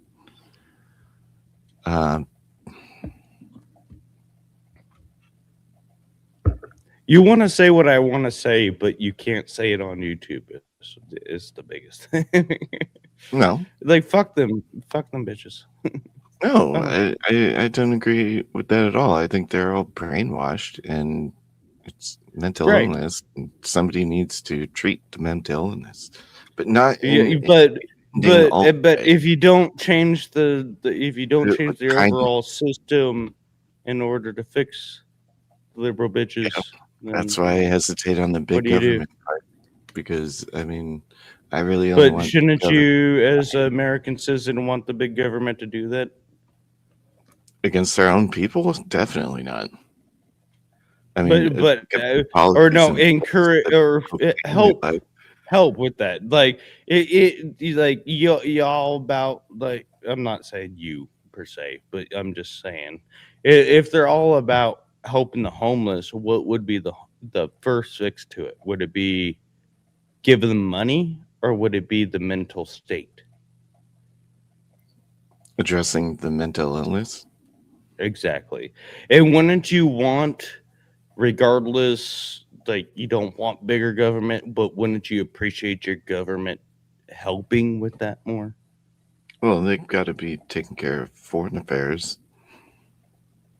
Well, I agree they got other things to do too. I agree with that. But I'm just bringing up the point, like, wouldn't you want your government to help, like, want to encourage better mental space versus mental illness that happens all over our country? I mean, isn't that kind of what's so tricky? Is how do you do that? Because that's such like a weird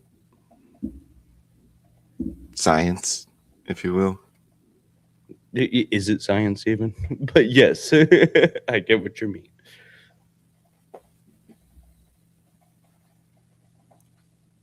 I don't have all the answers, but I mean, None of us do, and that's why we're here just discussing and bullshitting about it. Like, yeah, but that's where, like, I think, yeah, that would be the biggest thing, because I think feminism is leaning towards kind of a mental illness thing, just like the homelessness and the drug abuse and things like that.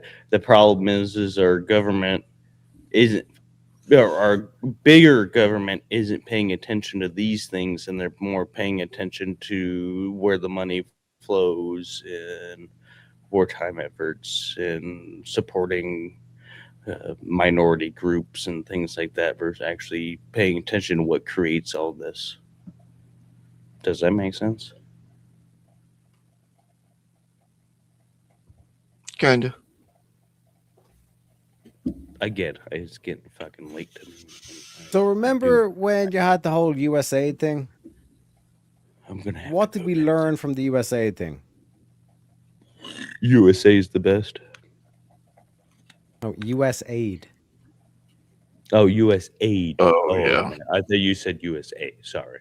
I did too. I was like, is this something I said? Yeah, right. I mean, I don't know. I don't know the details on that, but wasn't that like hugely fraudulent? Yes, hugely fraudulent, and that was giving a whole bunch of other cultures these huge benefits for pamphlets and all these shit, woke too. things. All these Mhm. woke things was the majority, or majority of it was woke things. Maybe not all of it, but majority of it was woke things. It was crazy, and yeah, I would never support it. No. And that's where I'm saying that the big government needs to focus more on the mentality and the health purposes of their people versus these feminist ideologic ideas they've been focusing on for the last several decades.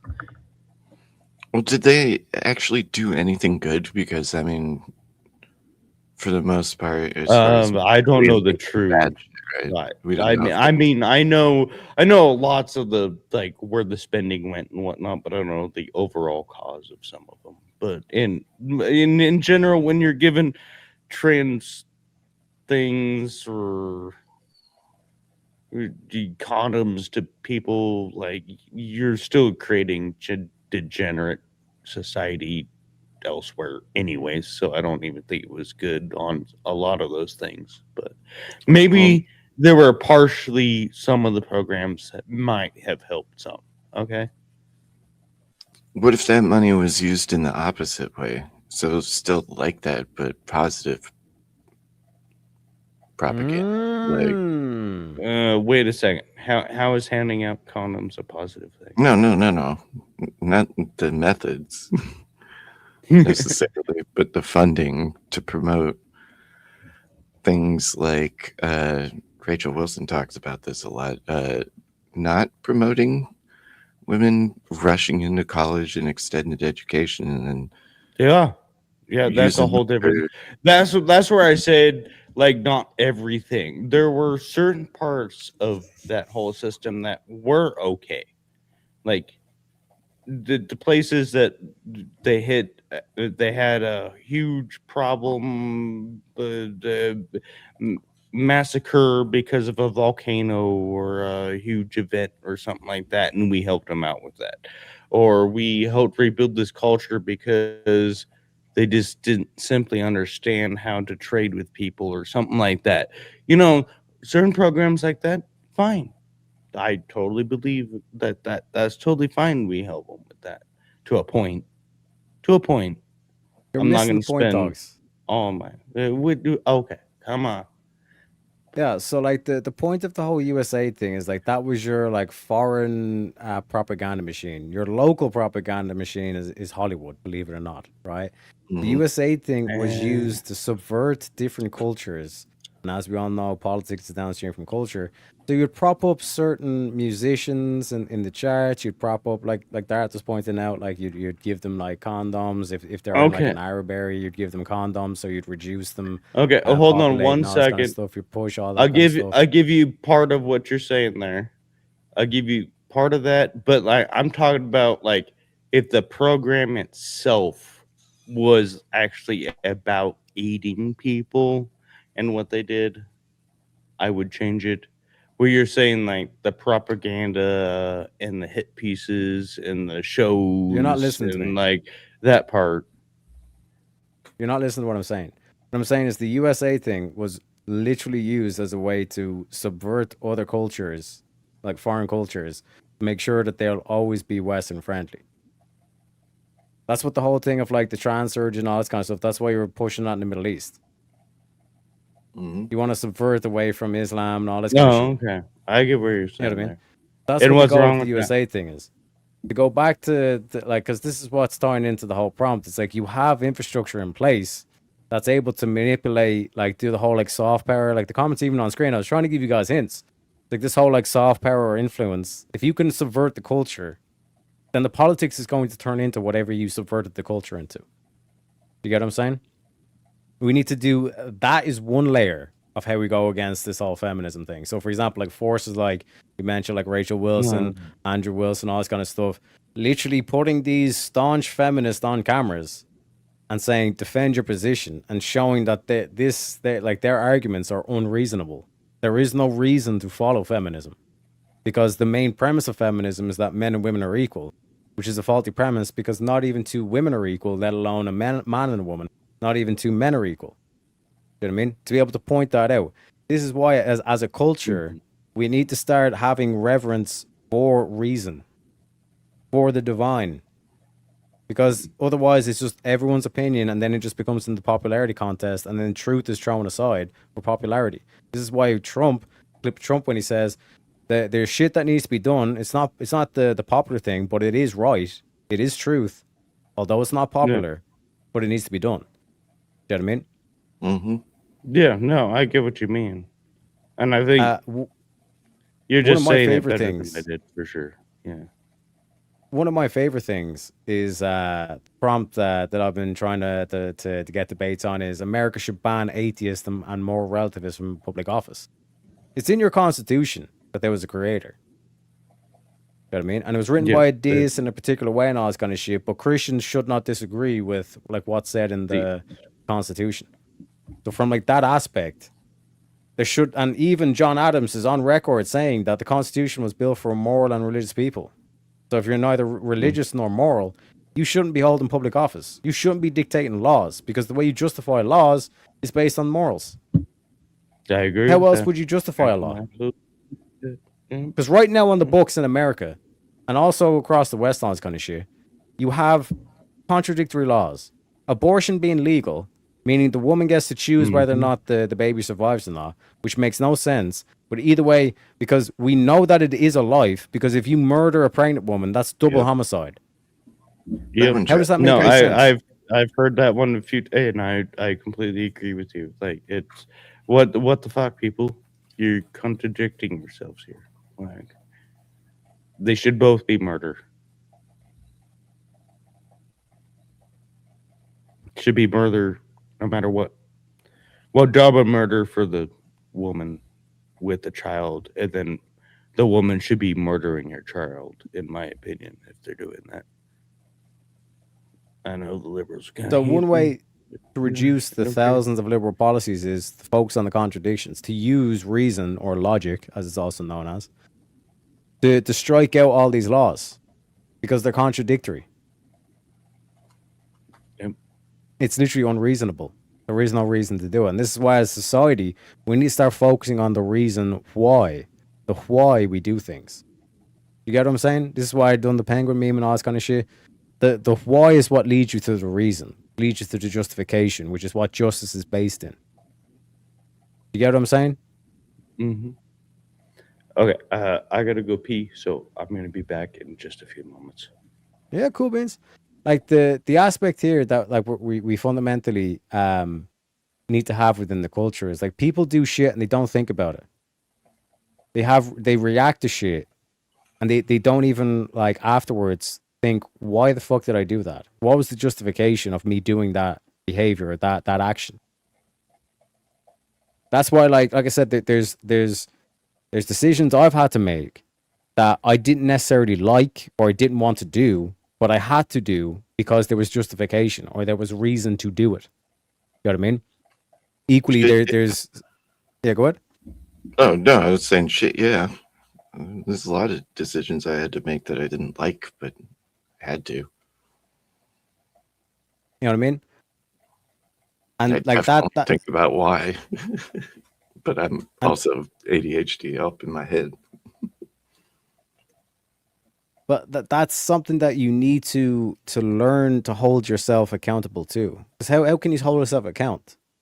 You hold yourself to the logic. You hold yourself to the reason. And if you catch yourself like just following, this is why I keep saying it's like the slave versus man.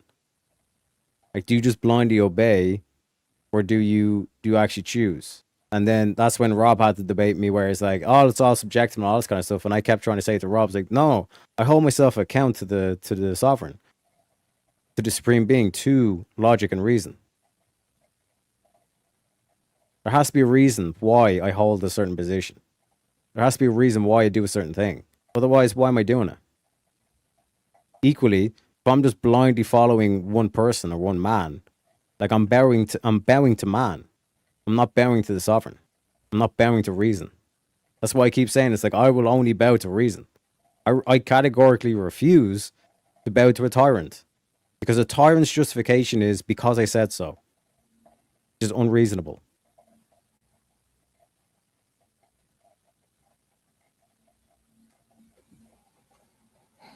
This is the whole like enlightenment what comes from it. You know what I mean?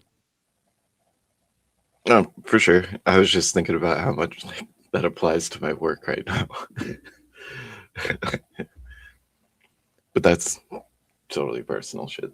But yeah. But you do need to be ruthless with it. And like I said, there's going to be some stuff where it's like, oh, but like he's so cool and he's funny and all this kind of stuff. And it's like, yeah, but it's like it's like the whole like we have some friends, right?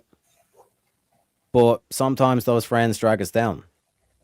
But yes, they could be like really nice people. They could be like really funny and all this kind of stuff. But like fundamentally, it's like you have to make that decision. Say, listen, we have to stop hanging around, because it's literally like I bow to reason. I cannot keep like bowing to you, because it would be unreasonable. I'm basically sacrificing my life for no reason, for an emotion. Yep. Yeah, so I'm doing that. Now, I agree with you 100% on that. Like, yeah. There's other aspects to it as well, whereas you don't have to like all of a sudden flip a switch and then do cold turkey and all this kind of stuff. You can go about it in a smart way, where you're not necessarily taking on any risks. So, like, let's say if it's a job or whatever, it's like let's say you work for OnlyFans, something like that, and you're like, this is unreasonable, or I don't want to support this, or whatever the fuck. Like, make sure you get the other job first before you shift into and put yourself in a bad situation. This is the whole thing of like risk, where a lot of people think, oh, I have to risk it all and all this kind of shit. No, you can set yourself up in a situation where no matter what the outcome, you're going like a win-win situation. Yeah, You know I'm what I'm kind saying? of win. Yeah, I'm in a win-win currently. Yeah, no, I feel that. Been on the other side of that multiple times. It's not fun. But speaking of that, I do have to go to bed because I have to work tomorrow. Yeah, no worries, bro. Like I said, I keep Thank you. saying, I keep Yeah, I telling get it. y'all, sleep is one of the Okay. most underrated Take it things back. out there, ladies and But gentlemen. hey, let's spin this one more time, Darth, before you go. Let's see what topic happens. And One more I time. All right.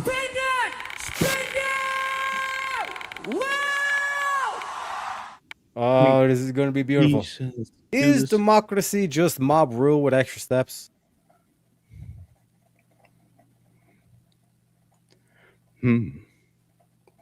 Well, I mean, Yeah. it's retard supremacy.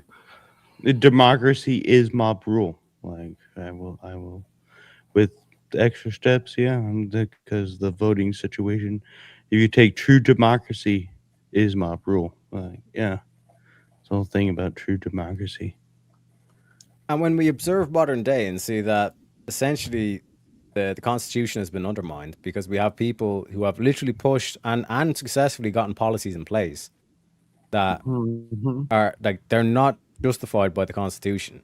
And then they will also try to push to take your guns away, which is explicitly stated in the Constitution. Would we not say that the Constitution is not capable of holding back the tyranny of the majority or mob rule? I'd say that like the original Constitution, if you actually follow it, should be, but they don't actually follow it.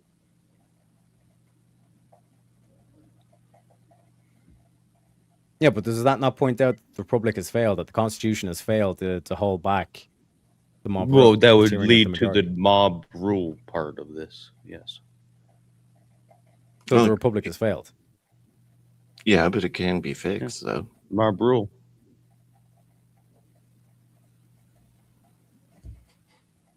Although I'm doing the pee-pee dance, so thank you for having Yeah, me. no worries, bro. I gotta go. Appreciate you kindly, Darth. Have a good one. Later, Darth. Good talking to you, man. Have a good one. You too. So is that the case that the Republic has failed? In our current state, yes. The Republic has failed. Yes. So what would be the solution? What's the next step? How do we... The solution? I'm not that much of a political figurehead, so I don't honestly know the solution.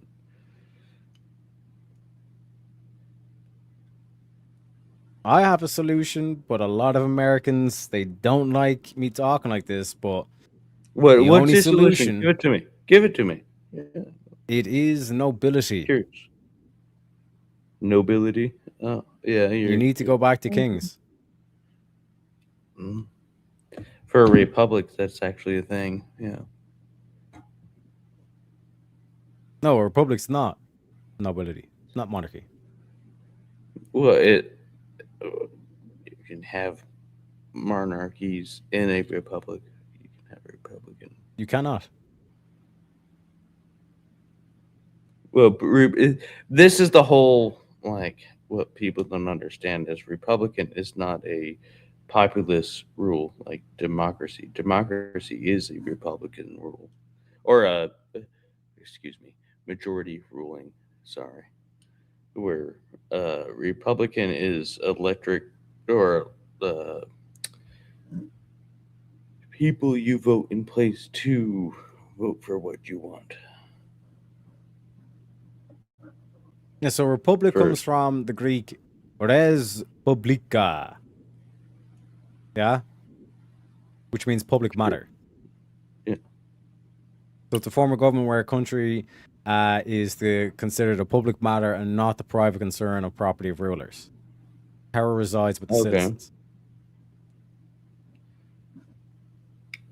So you can't have a monarchy that's also a republic.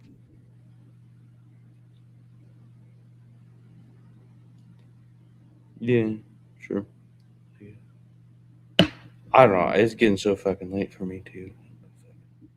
This is what I'm saying. Every time I start this discussion with Americans, they're like, "Nah, brah. Like we fought against the British and all this kind of stuff. Like fuck the monarchy and all this kind of shit. You know." But but James, they give him go shit. If Donald Trump could just be king for a while, I'd be totally fine with it. Just saying.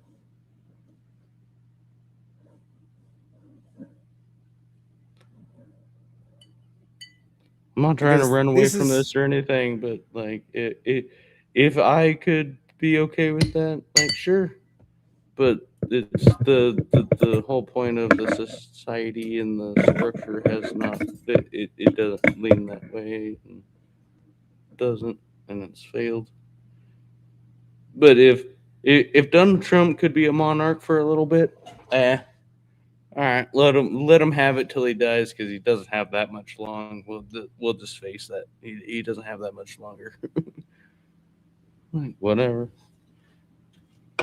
If so he like could played in 28, so be it. But he can't. Yeah, so like Plato's Republic is a noble lie you tell the citizenry, right?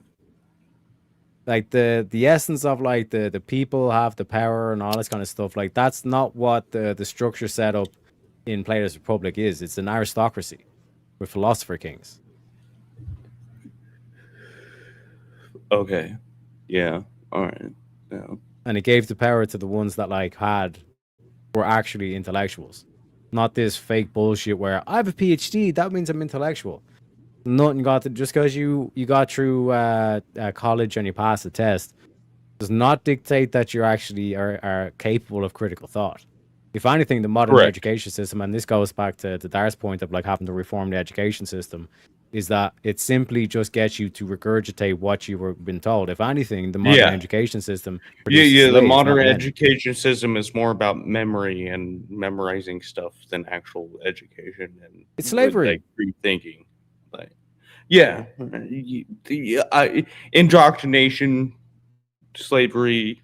Yeah. I can agree with that part. Yep, absolutely. And we can see this through observation of what we see in a lot of these campuses, where an opposing idea to what would be the subcultural norm of that campus, they have a speech or whatever and they get shouted down. Don't even allow it. You know what I mean? And so they're saying, but doesn't that go against what you said about reason and tyranny, Teriak? No, tyranny forms when you get to the lowest level, according to Plato at least. It gets to when you get to the lowest level where it's just like pure democracy. And that's where you get the tyrant. Because things get so bad and all this kind of shit that people will just say anyone will do. Anyone who has like the biggest stick can like needs to lead us out of this degeneracy, out of this retard supremacy. That's all of culture at this point in time. Whoever has the biggest stick wins. I'm just saying. No. Or I mean, overall governmental society. That's the usual way. Whoever has the biggest sticks wins. Who has the biggest force? Who has the most force over their culture and society tends to be the person that has, or the group or the society that has the strongest stick in governing over their people at this point in time. I'm not saying that that's right, but that tends to be what happens. Not in America. How? Because, for example, like Trump was democratically elected.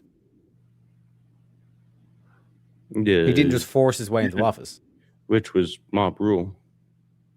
So he didn't descend. At that point in time, the mob had the biggest stick. He didn't descend into martial law as soon as he took over. But the mob still had the biggest stick, didn't they not? No.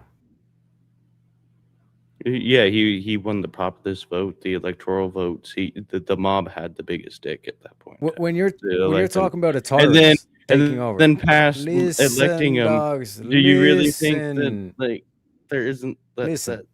Okay. The only thing I give about, Trump is he usually doesn't follow the big heads that we all know run the background of everything else. He kind of fucking does his own thing. When you talk about a tyranny, you're talking about like a high up person in the military basically uses the military to just subvert the democracy, just take over and say, and then he ushers in martial law. Like that's how you're able to tell like this is now turned into a tyranny, because they literally have like the soldiers like turned on their own people, which ironically is kind of what's happening in Ireland right now with the threats about using the military against protests and all that kind of shit. I was talking about the other part of it, but okay. Yeah, and then in terms of like what I'm saying is like why this is reasonable, why this needs to happen, where you need to get this reset back to like an aristocracy of merit and like philosopher kings, and this is what's talked about in Plato's Republic. This is how we got here. You need to and this sounds a bit fucked up, but like you need the illusion of democracy. in place where and this again was brought up in Players Republic, where it's like they had like this lottery to match all the couples and all stuff, but the lottery was fixed. It was basically like the semblance of like a eugenic kind of breeding program, is what like Plato's basically arguing. That's where he says the phrase noble lie. But it's like that's like the small noble lie. The big noble lie is that this is a republic, but it's not actually a republic. Do you know what I mean? That it's not actually the people control the power. It's the philosopher kings that and the aristocracy that has the power, and that's what you're ruling based on. You're ruling based on an illusion that the people think that they have the power and all this kind of shit. But actually, it's the intellectuals who are able to actually rationally think about all these things and put them in place. And when you look back to like reason, the reason why democracy is retard supremacy is, and this is the reason. This is what the reason behind this is because in a democracy, the intellectual and the ignorant both get one vote each. But because there's far more ignorant people than there are intellectuals, like actual critical thinkers, it favors the ignorance over the actual intellect. That's why democracy fails as an idea. Wait, you saying there are more dumb people than under the smart people? How dare you? No, yes, you're right. Reason is rare, but ignorance is common. Yeah, like I get what you're saying. All right, I have to, yeah. And the important thing is, it's not just was a header, like basically, it's not like nepotism, like this idea of like restoring nobility and all this stuff. Nothing got to do with like my son takes over and all this kind of shit. That's retarded. The principle here is that it's like you have to prove that you are a critical thinker. That you simply won't just bow down because of some words on a page or because of some dude told you to do this and all this kind of stuff. You're actually using reason to get to the answer. What is the final clause of where you get to your power? Like, if you got to prove that, what is the final clause? Like, who and what determines that you've done that? Reason, but sovereign. But the reason of what and who and how? That's how you work it out.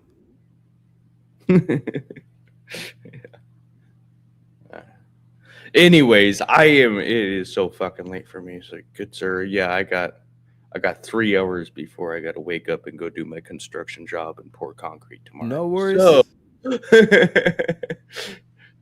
it's been a blast.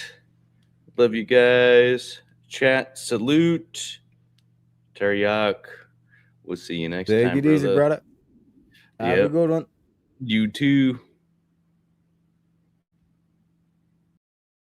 But folks, we still got 596 in the wheel bank as well. And like I said, it's a use it or lose it. So if you want to spin, let me know. But like, let me pull up Grok so we can actually go through and have a little bit of a study session, as they say.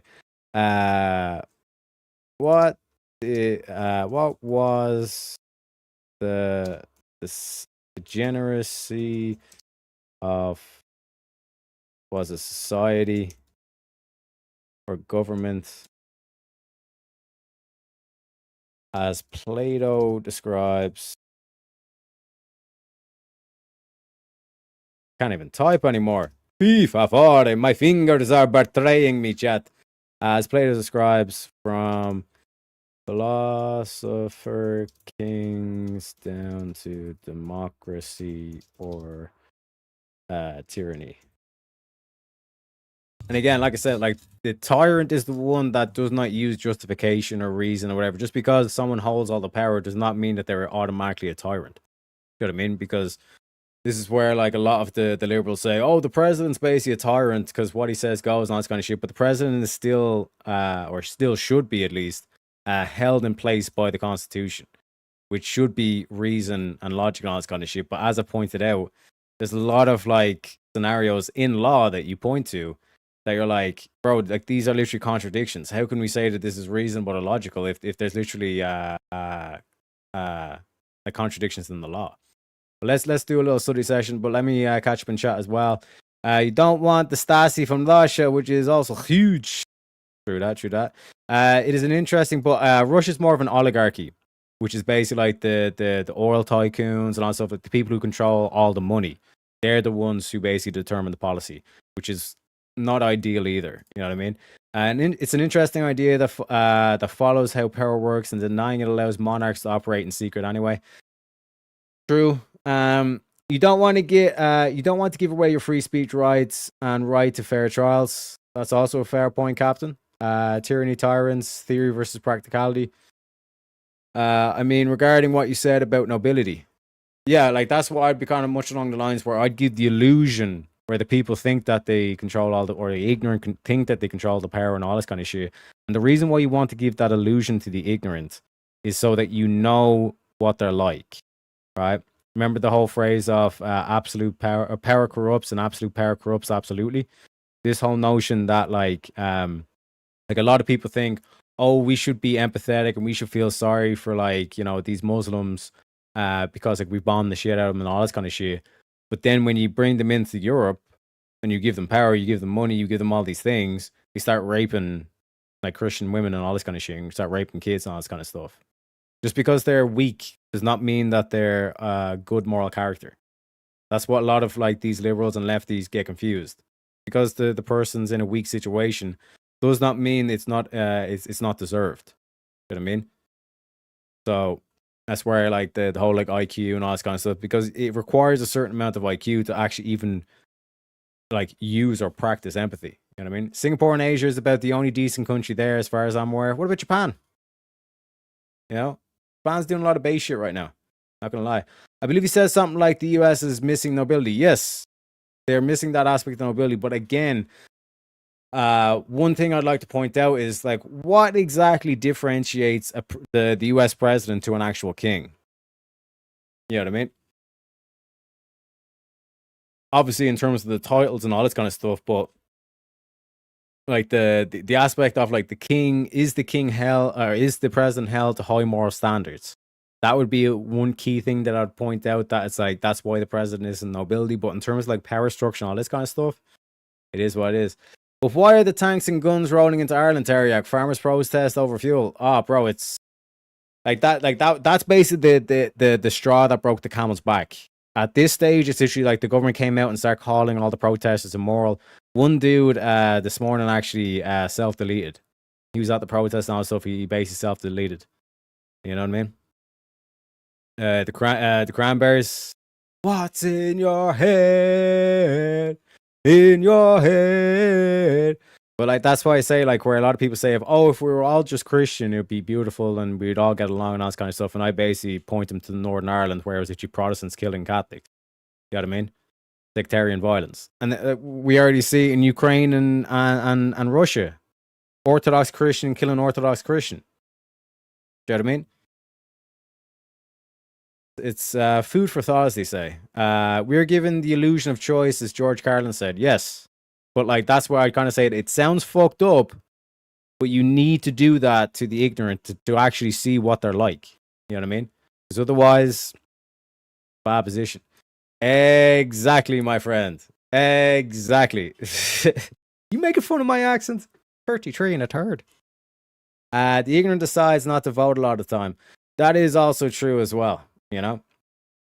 Gotcha, Terry. My man. And Dogs are saying to roll it. What's up, you leprechauns? How did I do last night? I think you done very well. Steelborn. Oligarchy, that's right, and I agree 100%. They don't have a secret police in Russia. Oh yeah, the KGB, all this kind of shit. And the KGB even, this goes back to the USSR days, like they went out of their way to subvert the churches. You know what I mean? Teriak, the president doesn't have absolute authority and thus isn't ultimately held responsible. But is that necessarily a bad thing? Because when the king is ultimately responsible, the king is going to make sure that he's doing right, because otherwise he's going to be swinging off the fucking Eiffel Tower. You know what I mean? What the French done.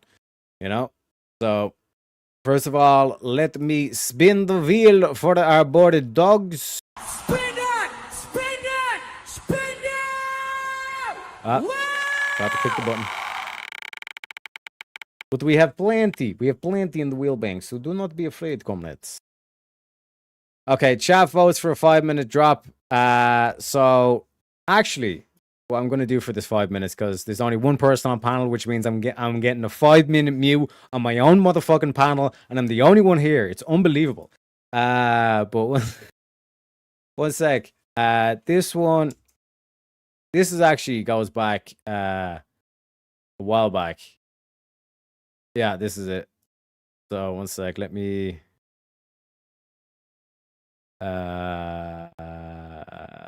Uno momento, por favore.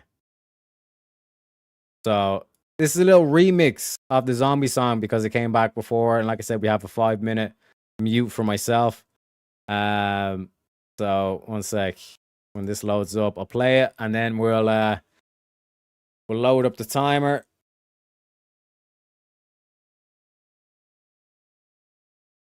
So we load up the timer here.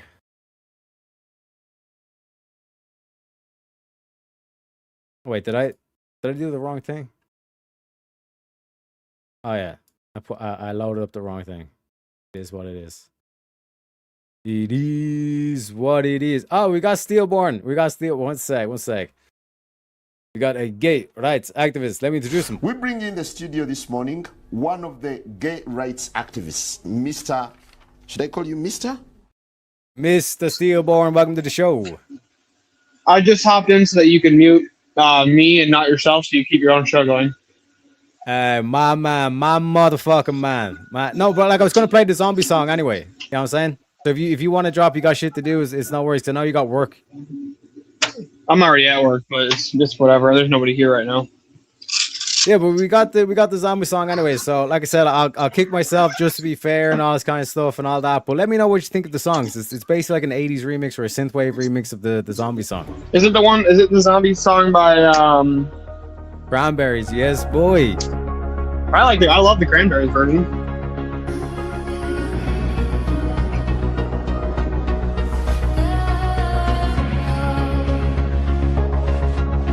Another head hangs lowly, child is slowly taken, and the violence caused such silence.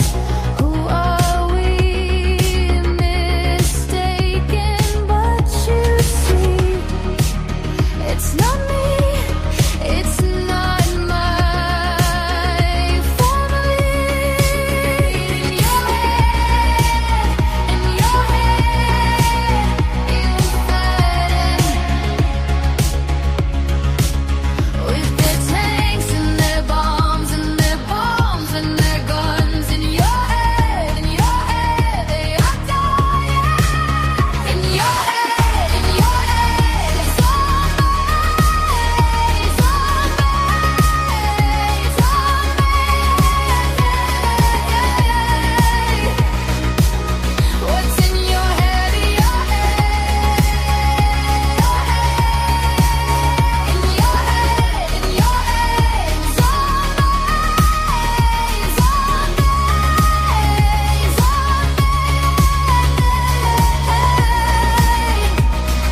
Ah, for fuck's sake, I forgot to set the timer.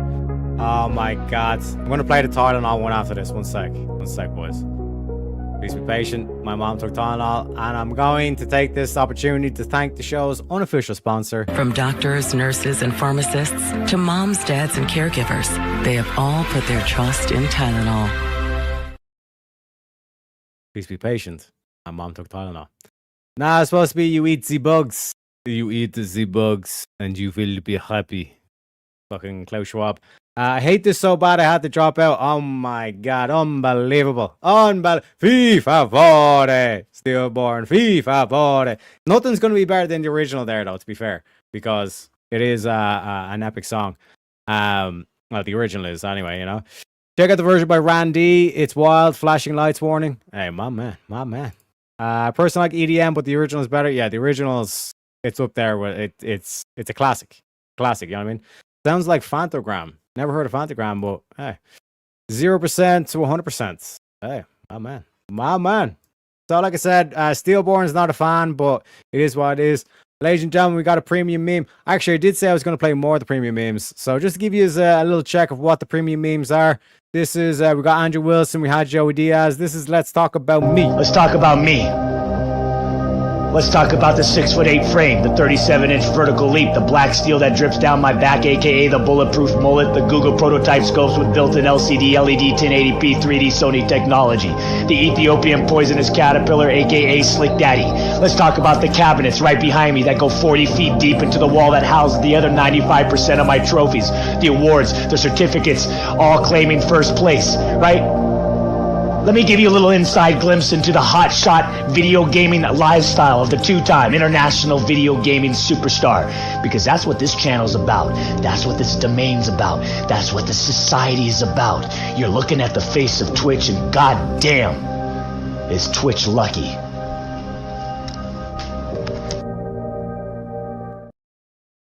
God damn. Is Twitch a bunch of thieving bastards? You know what I mean? 30%, they 30% of the super chats, and then Apple takes another 30%. Unbelievable. Here's the Asmongold question, as we like to phrase it. If you had a robot, a sex robot, and it was controlled by a person in another country where prostitution was legal, but where you were at, it was illegal, but you're having sex with the robot, but the robot is being controlled by a person. Is that illegal? Number one. Number two, if you're a guy and you have sex with a female robot, but the female robot is being controlled by another guy, are you gay?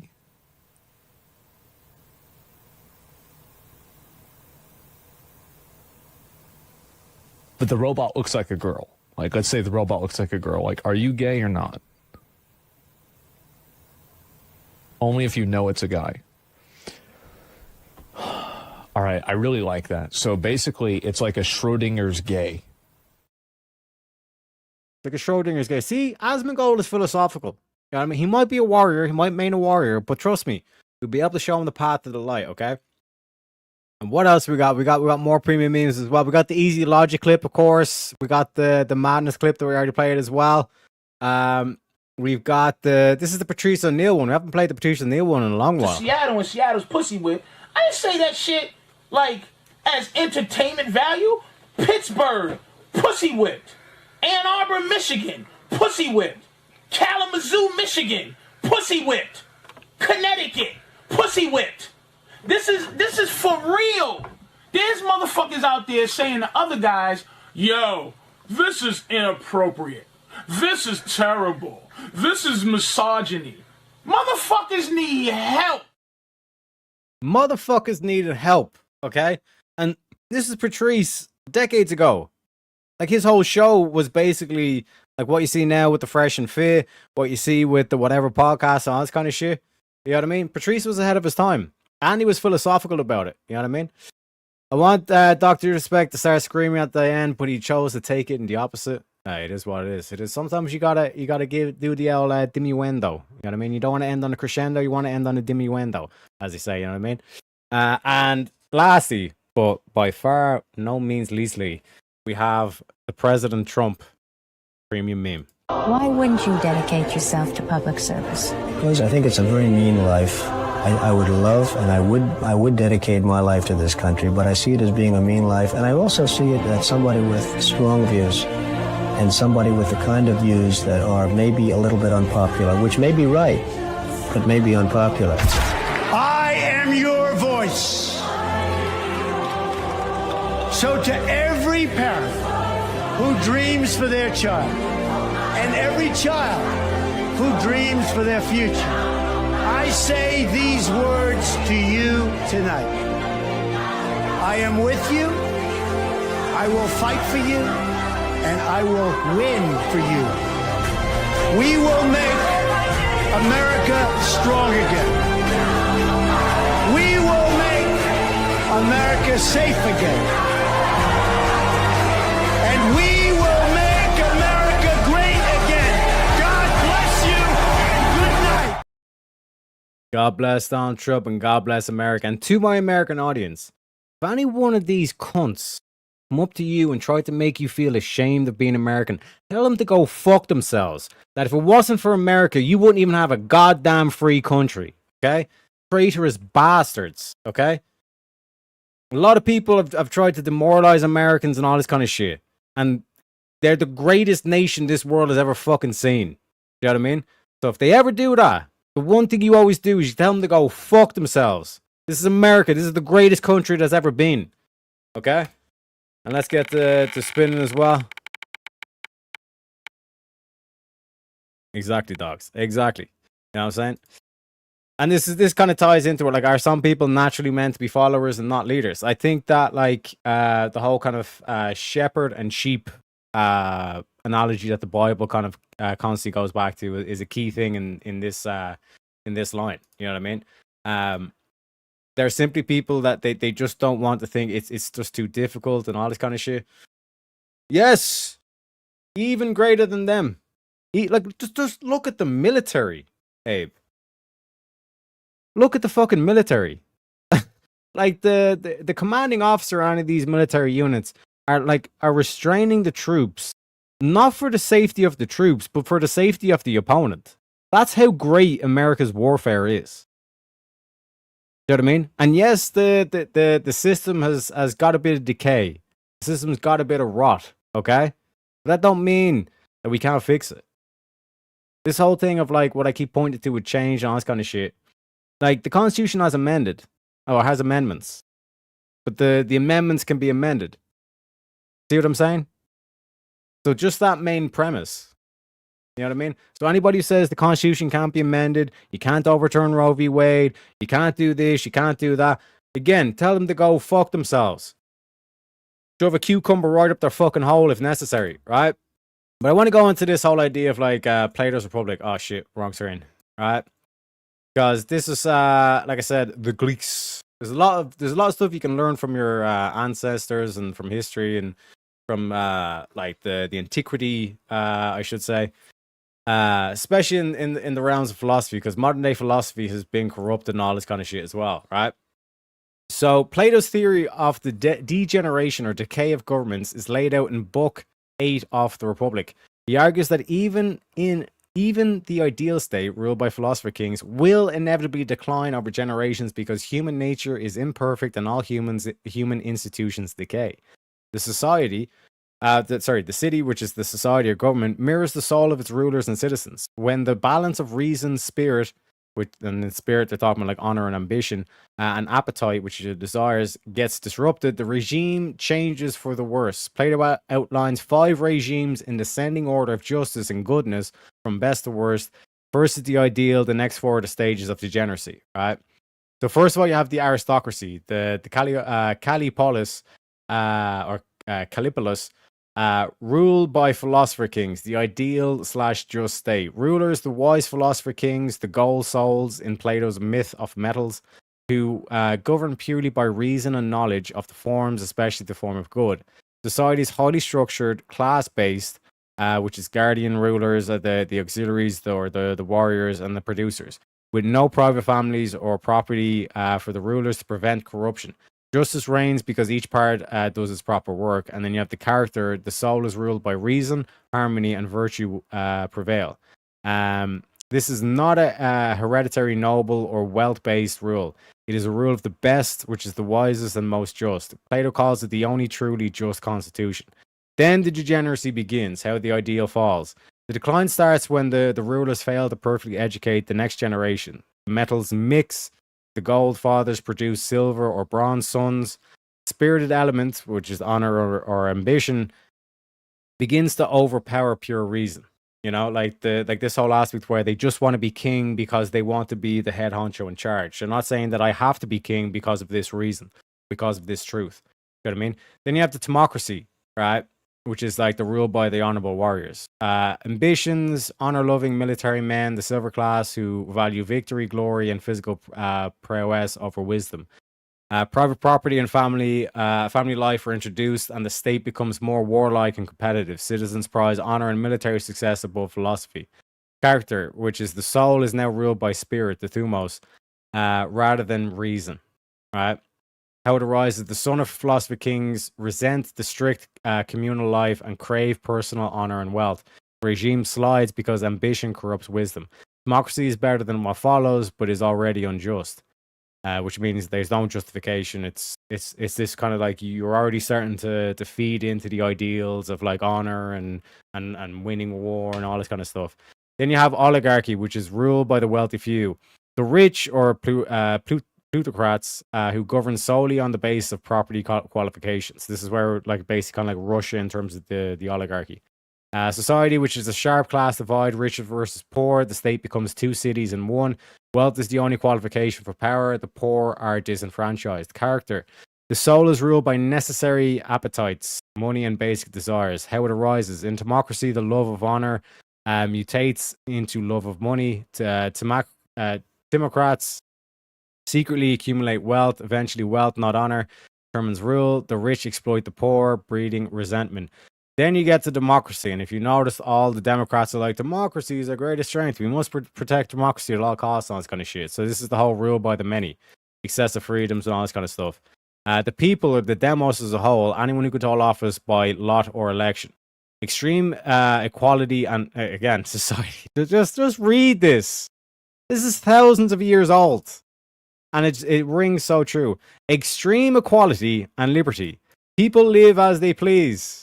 So long as it's not affecting me, I shouldn't have an issue with it. Sound familiar? No strong hierarchies. Desires run wild. It looks colorful and free, but is chaotic. Now you start thinking of the pride flag and how they use the rainbows and all this kind of shit. The soul is ruled by unnecessary appetites, all desires equally indulged. How it arises: the poor and the oligarchy revolt against the rich, overthrow them, and establish freedom as the highest principle. That's basically France now. All France cares about is liberty. But the freedom is insatiable. It leads to license, disrespect for authority, this whole thing of defund the police, you know what I mean? And eventual anarchy. Then you have tyranny. Rule of the despotic one. The worst form. Rulers are a single tyrant who emerges from the chaos of democracy as a champion of the people. Total enslavement. The tyrant first poses as a protector, then uses fear, purges, and secret police to maintain power. The city becomes the tyrant's personal slave. Character. The soul is ruled by lawless, unlawful appetites, erotic madness, and base desires. The tyrant is enslaved by his own worst impulses. In democracy, the people, so how it arises is, in democracy, the people grow tired of disorder and elect a strong leader to protect them. He gradually eliminates rivals, disarms the citizens, and becomes a dictator. Basically, South America. Alright. Democracy's excess freedom naturally produces the opposite: total slavery. And this is the whole, like, you know, good men create good times create weak men, weak men create bad times create good men. It's basically like a cycle. So as soon as you get to the tyrant, then it goes back up to the hopefully the aristocracy. And this is the whole thing with the movie Gladiator. You know what I mean? So where we at? Where we at? Okay, yeah. So then when we go back to this aspect of like, are some people naturally meant to be followers and not leaders? This is the whole thing with the aristocracy. You know, the aspect that we're kind of like talking about here is there's a lot of people who've bought the lie of democracy, that democracy is the greatest government, and all that kind of thing, which again it doesn't make a lot of sense, you know. Like this whole thing of like, why should I listen to the ignorant? If I go into a hospital and we say, here's our most ignorant doctor, would you be, oh no, just because he's a doctor, like all doctors are equal? That's retarded. You know what I mean?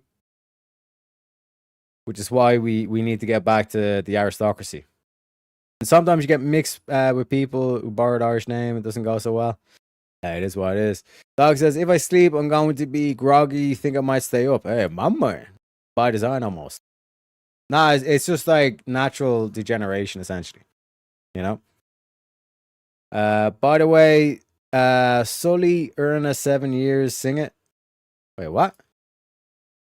This is why we shouldn't worship people. We should worship ideas. We should worship the sovereign. We should worship reason. You know what I mean? We should worship, and again, like this is where like even the Greeks talked about logos. The Christians have the divine logos. You know what I mean? And throughout the Bible, all the people who quote unquote wrestle with God, who don't just accept things on face value. You know what I mean? They will go through all the argumentation. They will ask questions. They will try to refute. And after they all their attempts to try and refute and all this stuff, they eventually concede. That's when it's like, okay, that's a good person. Book of Job is a beautiful example of that, you know? Dog says, told y'all. Mao's 100 flowers. Ma. What can I say, man? What can I say?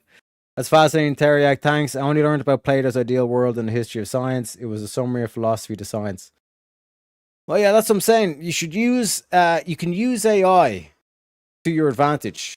You know what I mean? Because like all like people ask me, it's like, oh, how would you know so much about philosophy and all that stuff? It's like, because I literally just start asking grok questions. Because you know, like one thing that like all the philosophers would agree with, even like modern day ones, would be like, you know, philosophy is basically a summation of like footnotes to Plato.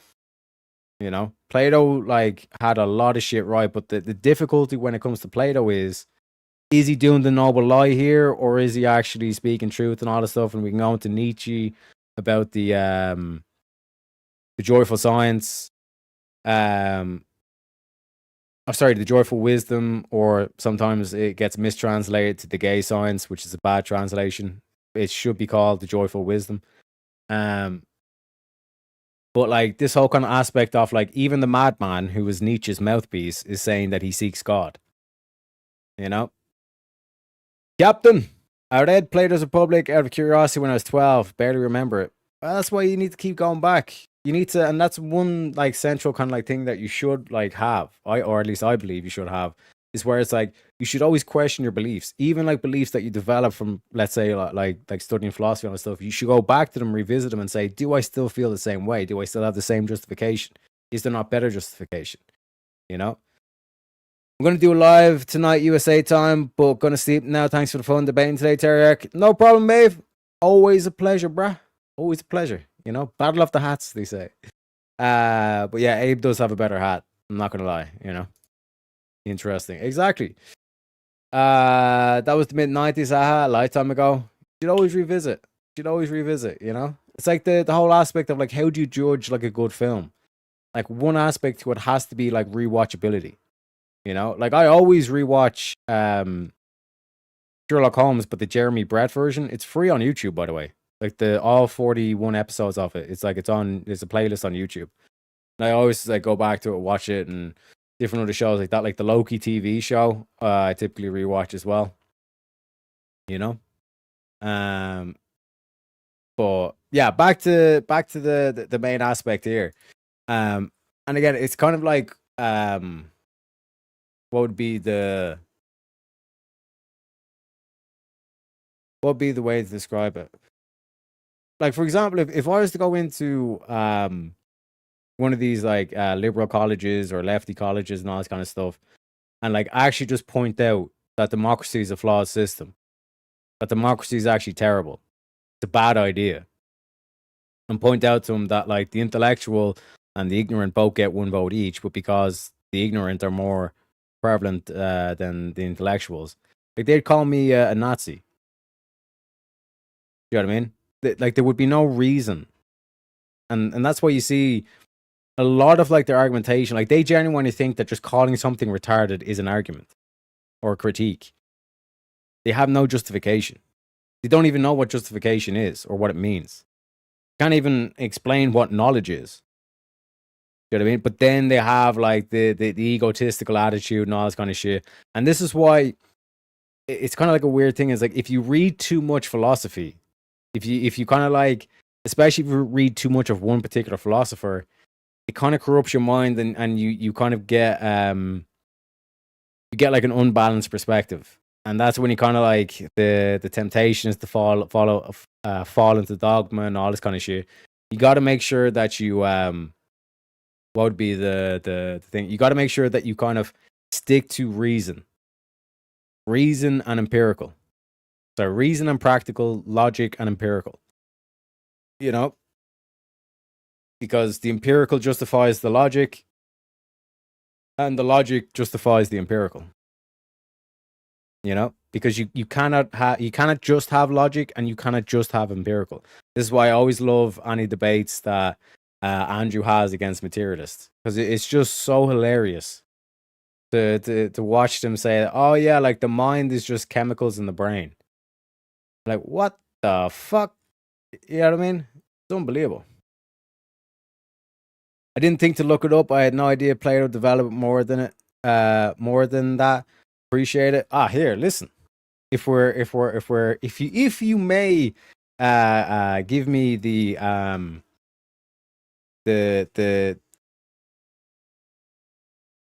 exception just to point out one and many arguments, and then Plato's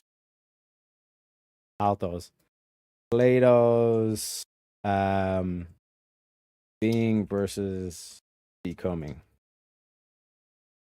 Alright. We're gonna low-key turn this into like a study sesh. I'm not gonna lie. I'll show you my process. Okay, my secret sauce. Okay, so pay attention, boys. Pay attention. So again, you can just basically just by knowing their names, you can get there, okay? So I see the way I fucking missed that shit. Like this is supposed to be one and many argument, right? To play the distinction between being eternal, unchanging, perfect reality and becoming the flux of sensible, changing physical world is one of the central pillars of his philosophy. It builds heavily on Pythagorean ideas while transforming them into a more robust metaphysical framework centered on the theory of forms. Now, Plato didn't actually believe in the forms that he describes and all this kind of stuff, but we'll get into that in a sec, right? So Pythagoras and his followers emphasized that all is number. Cosmos is fundamentally mathematical and harmonious. You know what I mean? So the reason why this is so important is if any of these like lefties tries to deny this, it's okay. Now you're denying mathematics. Mathematics is no longer real. Science is no longer real. You know what I mean? Reality consists of ordered relations, ratios, and proportions, especially in music, astronomy, and geometry.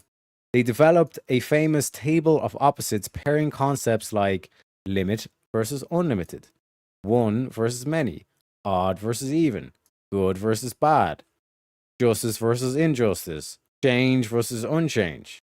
You know?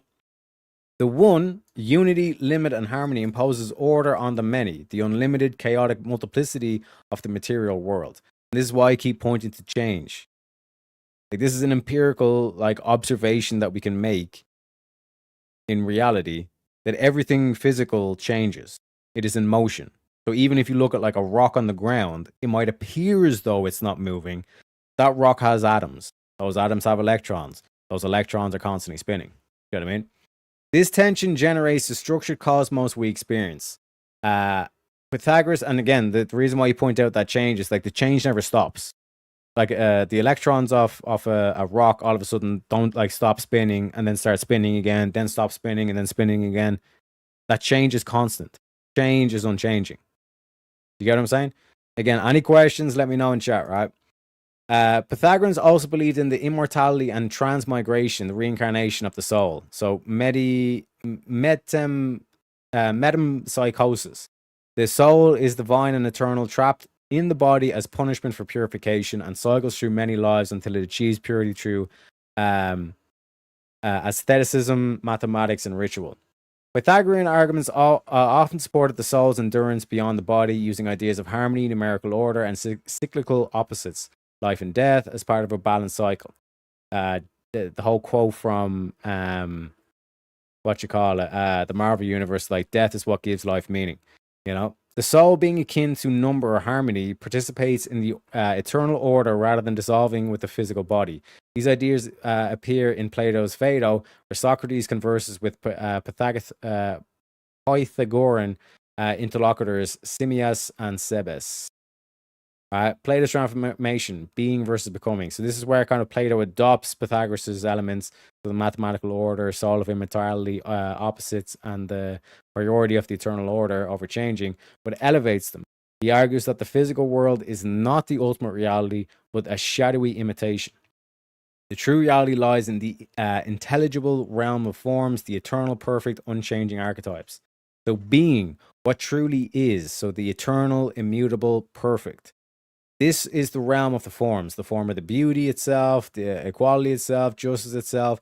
It is apprehended only by reason/intellect, which is the nous, not the senses. The forms are always existent and never becoming.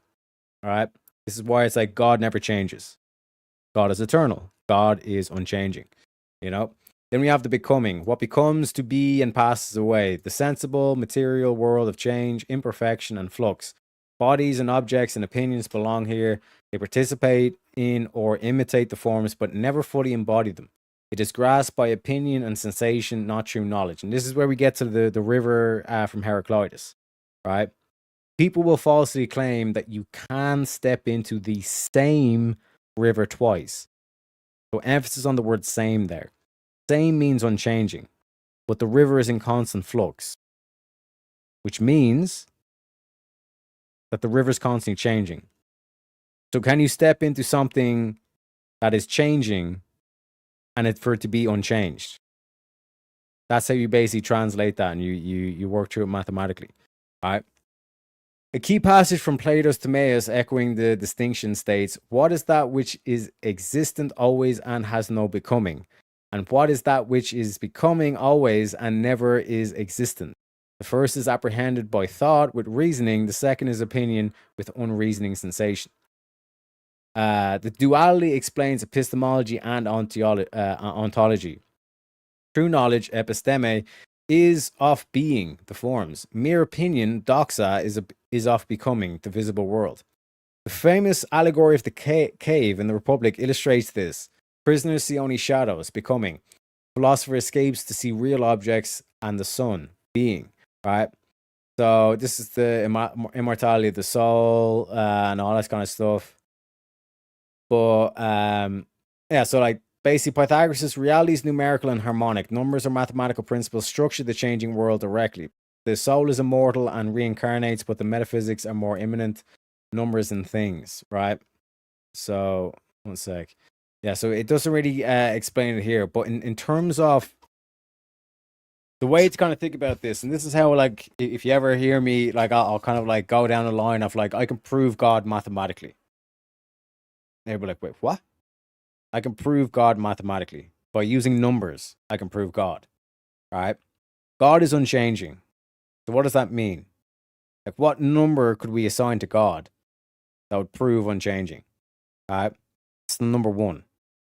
You multiply the number 1 by itself, you still have 1. You divide 1 by itself, you still have 1. That is the 1. Then there is the many, which is 2, 3, 4, 5, 6, 7, 8, all the way up to infinity. Okay? You multiply any of those numbers by themselves, you will always produce a new number. You will always produce change, something new. And if you divide any of those numbers by themselves, so let's say 2. 2 multiplied by 2 will get you 4. 4 multiplied by itself will get you 16. 16, etc., so on and so forth. Right? But if you were to take 2 and divide 2 by itself, it always gets you back to the 1. That's why, you know, you've heard plenty of people say that, like, God is necessary. For without God, all this would be unintelligible. Nothing would make sense. It wouldn't even be possible. You know what I mean? And that's where we get to the number 0.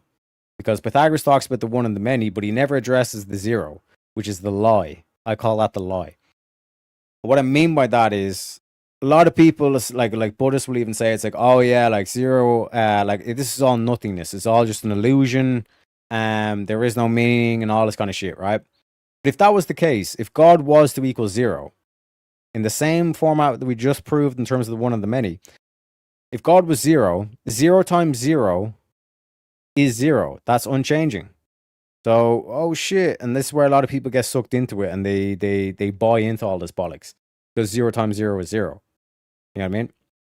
But what happens when you divide 0 by 0?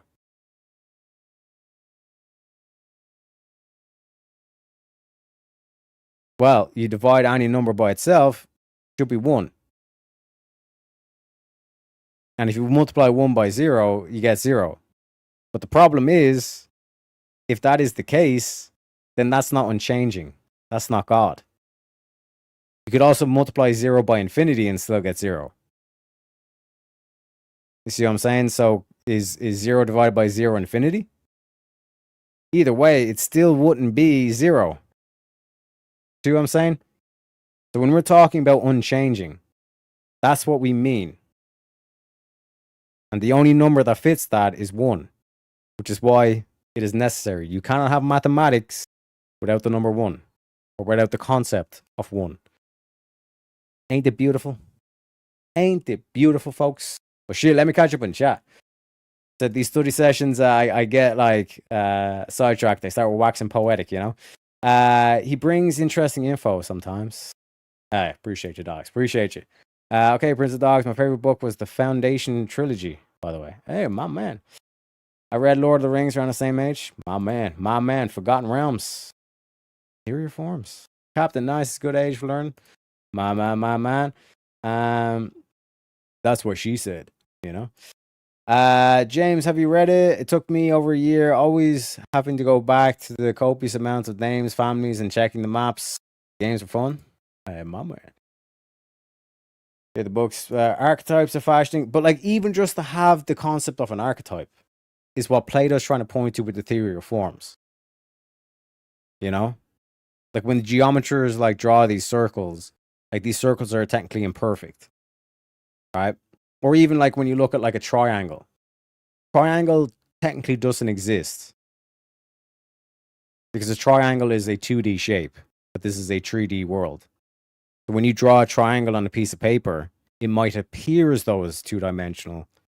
But because like the graphite and the pencil are made from atoms, like those atoms are on the page, and technically that's a 3D shape essentially. You know what I mean? So even to be able to think of in the abstract of a 2D triangle would prove that there has to be some sort of higher being or supreme being at play. You know? Because otherwise, what would account for the constant change, the unchanging change? You know?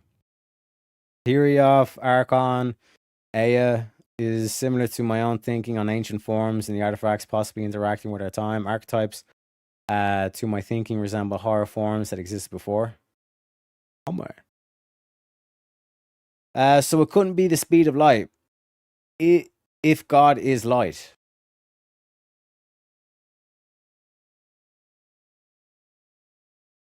I'm not sure what you mean, Captain. I'm giving it all she's got, Captain. You know?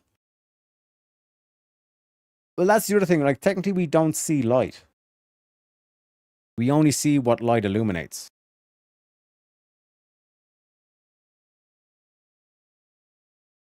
Something I've spent a decent amount of time thinking about and all that. But light as a concept is, like, that's where you get, like, string theory from. And all that. Because, like, light is a weird kind of a concept. Because it's basically like energy. You know? it's very hard to kind of like pinpoint or pin down exactly. It's the same thing with change. That's why I kind of say like change, and then I like say like one way of like thinking about change would be motion. You know, that's what motion is. It's change. Shining the light in the dark, but even like the torch that you're shining, it's like you're illuminating the torch and all that, but like what's coming out of the light again, you're not technically seeing the light. And like when you think about, if you're in pure darkness, you can't see anything, but if you have pure light, you also can't see anything. See what I'm saying? So it's one of those things. And again, I don't have all the answers on that. Like I said, light to me is very confusing. To try and grasp like what actually is it. In terms of like that aspect. That's why I went back to the ancient Greeks. I'm like, I gotta start with the basics. And then like Pythagoras is hitting me with the one and the many. Plato's hitting me. And again, shout out to Spyro who was like, yo, Teriak, you need to look more into the one and the many. But Plato with the theory of forms, you know, Heraclitus with the change argument, the constant flux across the cosmos. They were onto something, you know? And that's what led me to that topic of the banning atheists and moral relatives from public office. Because they will fall into the trap and they'll say, you're not allowed to do a religious test. And that's why I throw up my hands and I say, hey, it's not a religious test. This is a philosophical one, my friend. You know? That court case that they pull up and say you're not allowed to do religious tests, that's a religious test. You never said shit about a philosophical test, brothers.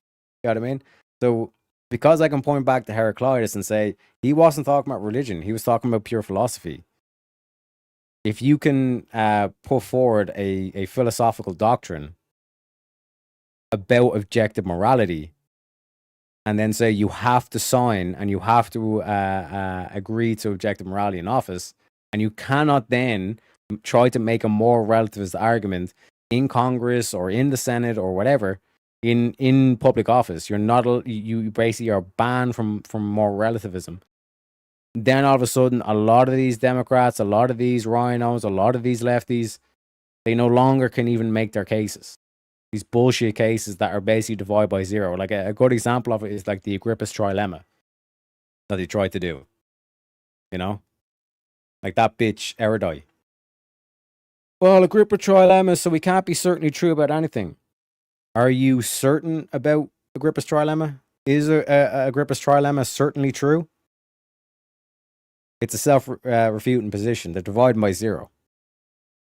You know? So, like I said, hopefully Rachel is able to give her the L job of the self-refutation, and then, like I said, absolutely destroy the bitch. Some theorize that matter is trapped light due to the electromagnetic properties. Well, light does bend, I'm pretty sure. Like true gravity. Like that's how apparently they're able to predict like the distance of like certain planets and all this kind of stuff, is the way the light gets bent by the gravitational force. Or no, sorry, they're not able to work out this. They work out like the mass of like different planets and all that stuff based on the way the light bends.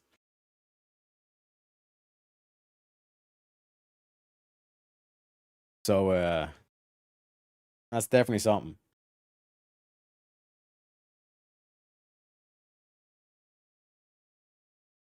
I haven't seen the mathematical proof for God. Yeah, so God is unchanging, like supreme being. Like supreme being is like unchanging. Like when you say something is unchanging. But nothing physical is unchanging. You get what I'm saying? But change itself is unchanging. So we know that unchanging exists. So how can we point that out mathematically? The number 1. 1 times 1. 1 squared is 1. Does not change. 1 divided by 1 also does not change. It is unchanging. And that's like the like that's why like Pythagoras like was basically like, yeah, zero, like nothingness doesn't exist.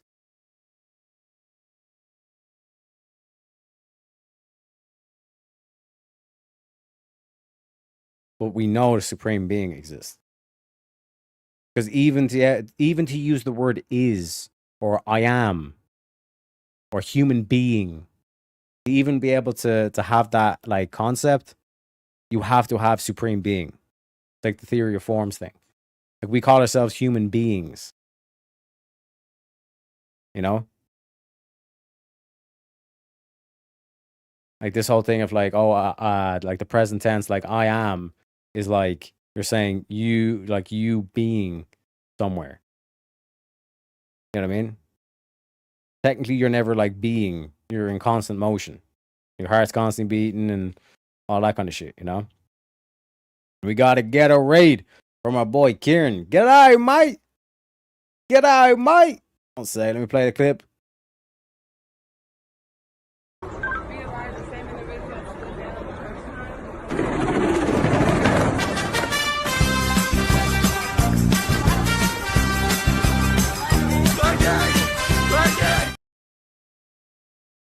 I am going to be shipping off pretty soon in the next 10 minutes or so, folks. Because like I said, I've got the fatty thing later on today.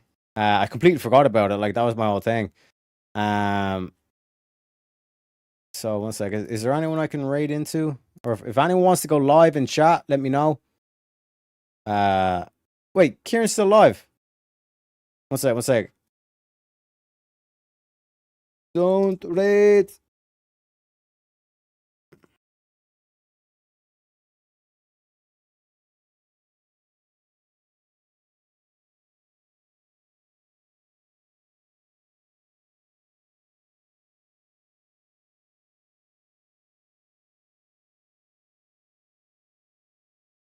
Wait, can you hear me, Vintage?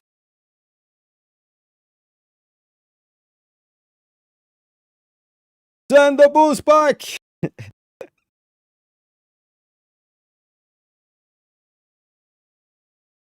Yes. Yeah, you know, I'll raid into Kieran. I'll raid into Kieran, Dave. And I sent the message in there.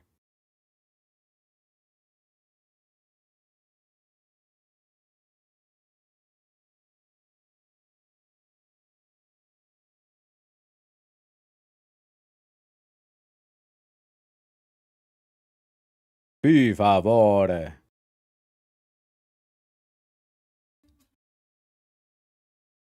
Good fucking morning. Why is it so quiet? Hey, sorry, all along, Nate. Like I said, I had to go over to I had to go over to Kieran and Vince and say, "Don't fucking raid me. I will raid you." I need to finish up. But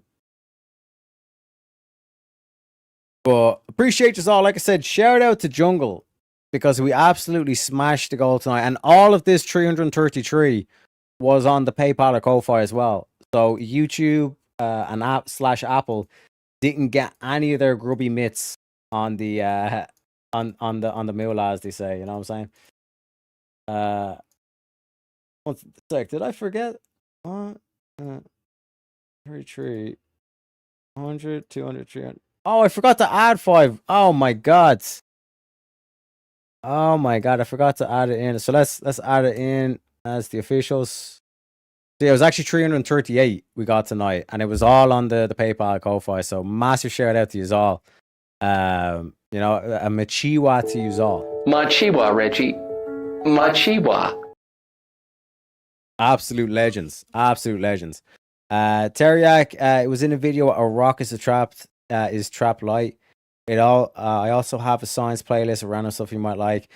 Yeah, like I said, James, Re-Examination was sending me stuff as well to look into. There's he was saying like the curse of being a content creator is because like you spend so much time streaming, and then there's also stuff you want to catch up on, and other people stream and you want to catch up on that as well. But there's definitely something there's plenty of stuff that like I want to get into and make sure, because like you got to be able to study. Like you never really stop studying. You know what I mean? You always want to make sure that you're improving and trying to push forward in terms of like all that aspect. But yeah, just a massive shout out to you all. Thank you very kindly for supporting the show. And yeah, like I said, man, it's we ended like the same on every stream. especially to any of the Americans there, like anybody who ever tries to make you feel bad for being American or try to do the whole shame tactic and all this kind of shit, call them out. Call them an absolute fucking traitorous cunt, bunch of bastards, tell them to go fuck themselves, okay? America is the greatest country this world has ever seen. It's the protector of the motherfucking free world, okay? This is why I always say, at the end of every stream, God bless America, God bless Donald Trump, and I'll see you all later on tonight. Have a good one. Why wouldn't you dedicate yourself to public service? Because I think it's a very mean life. I would love and I would dedicate my life to this country, but I see it as being a mean life, and I also see it as somebody with strong views and somebody with the kind of views that are maybe a little bit unpopular, which may be right, but may be unpopular. I am your voice. So to every parent who dreams for their child and every child who dreams for their future, I say these words to you tonight. I am with you. I will fight for you. And I will win for you. We will make America strong again. We will make America safe again.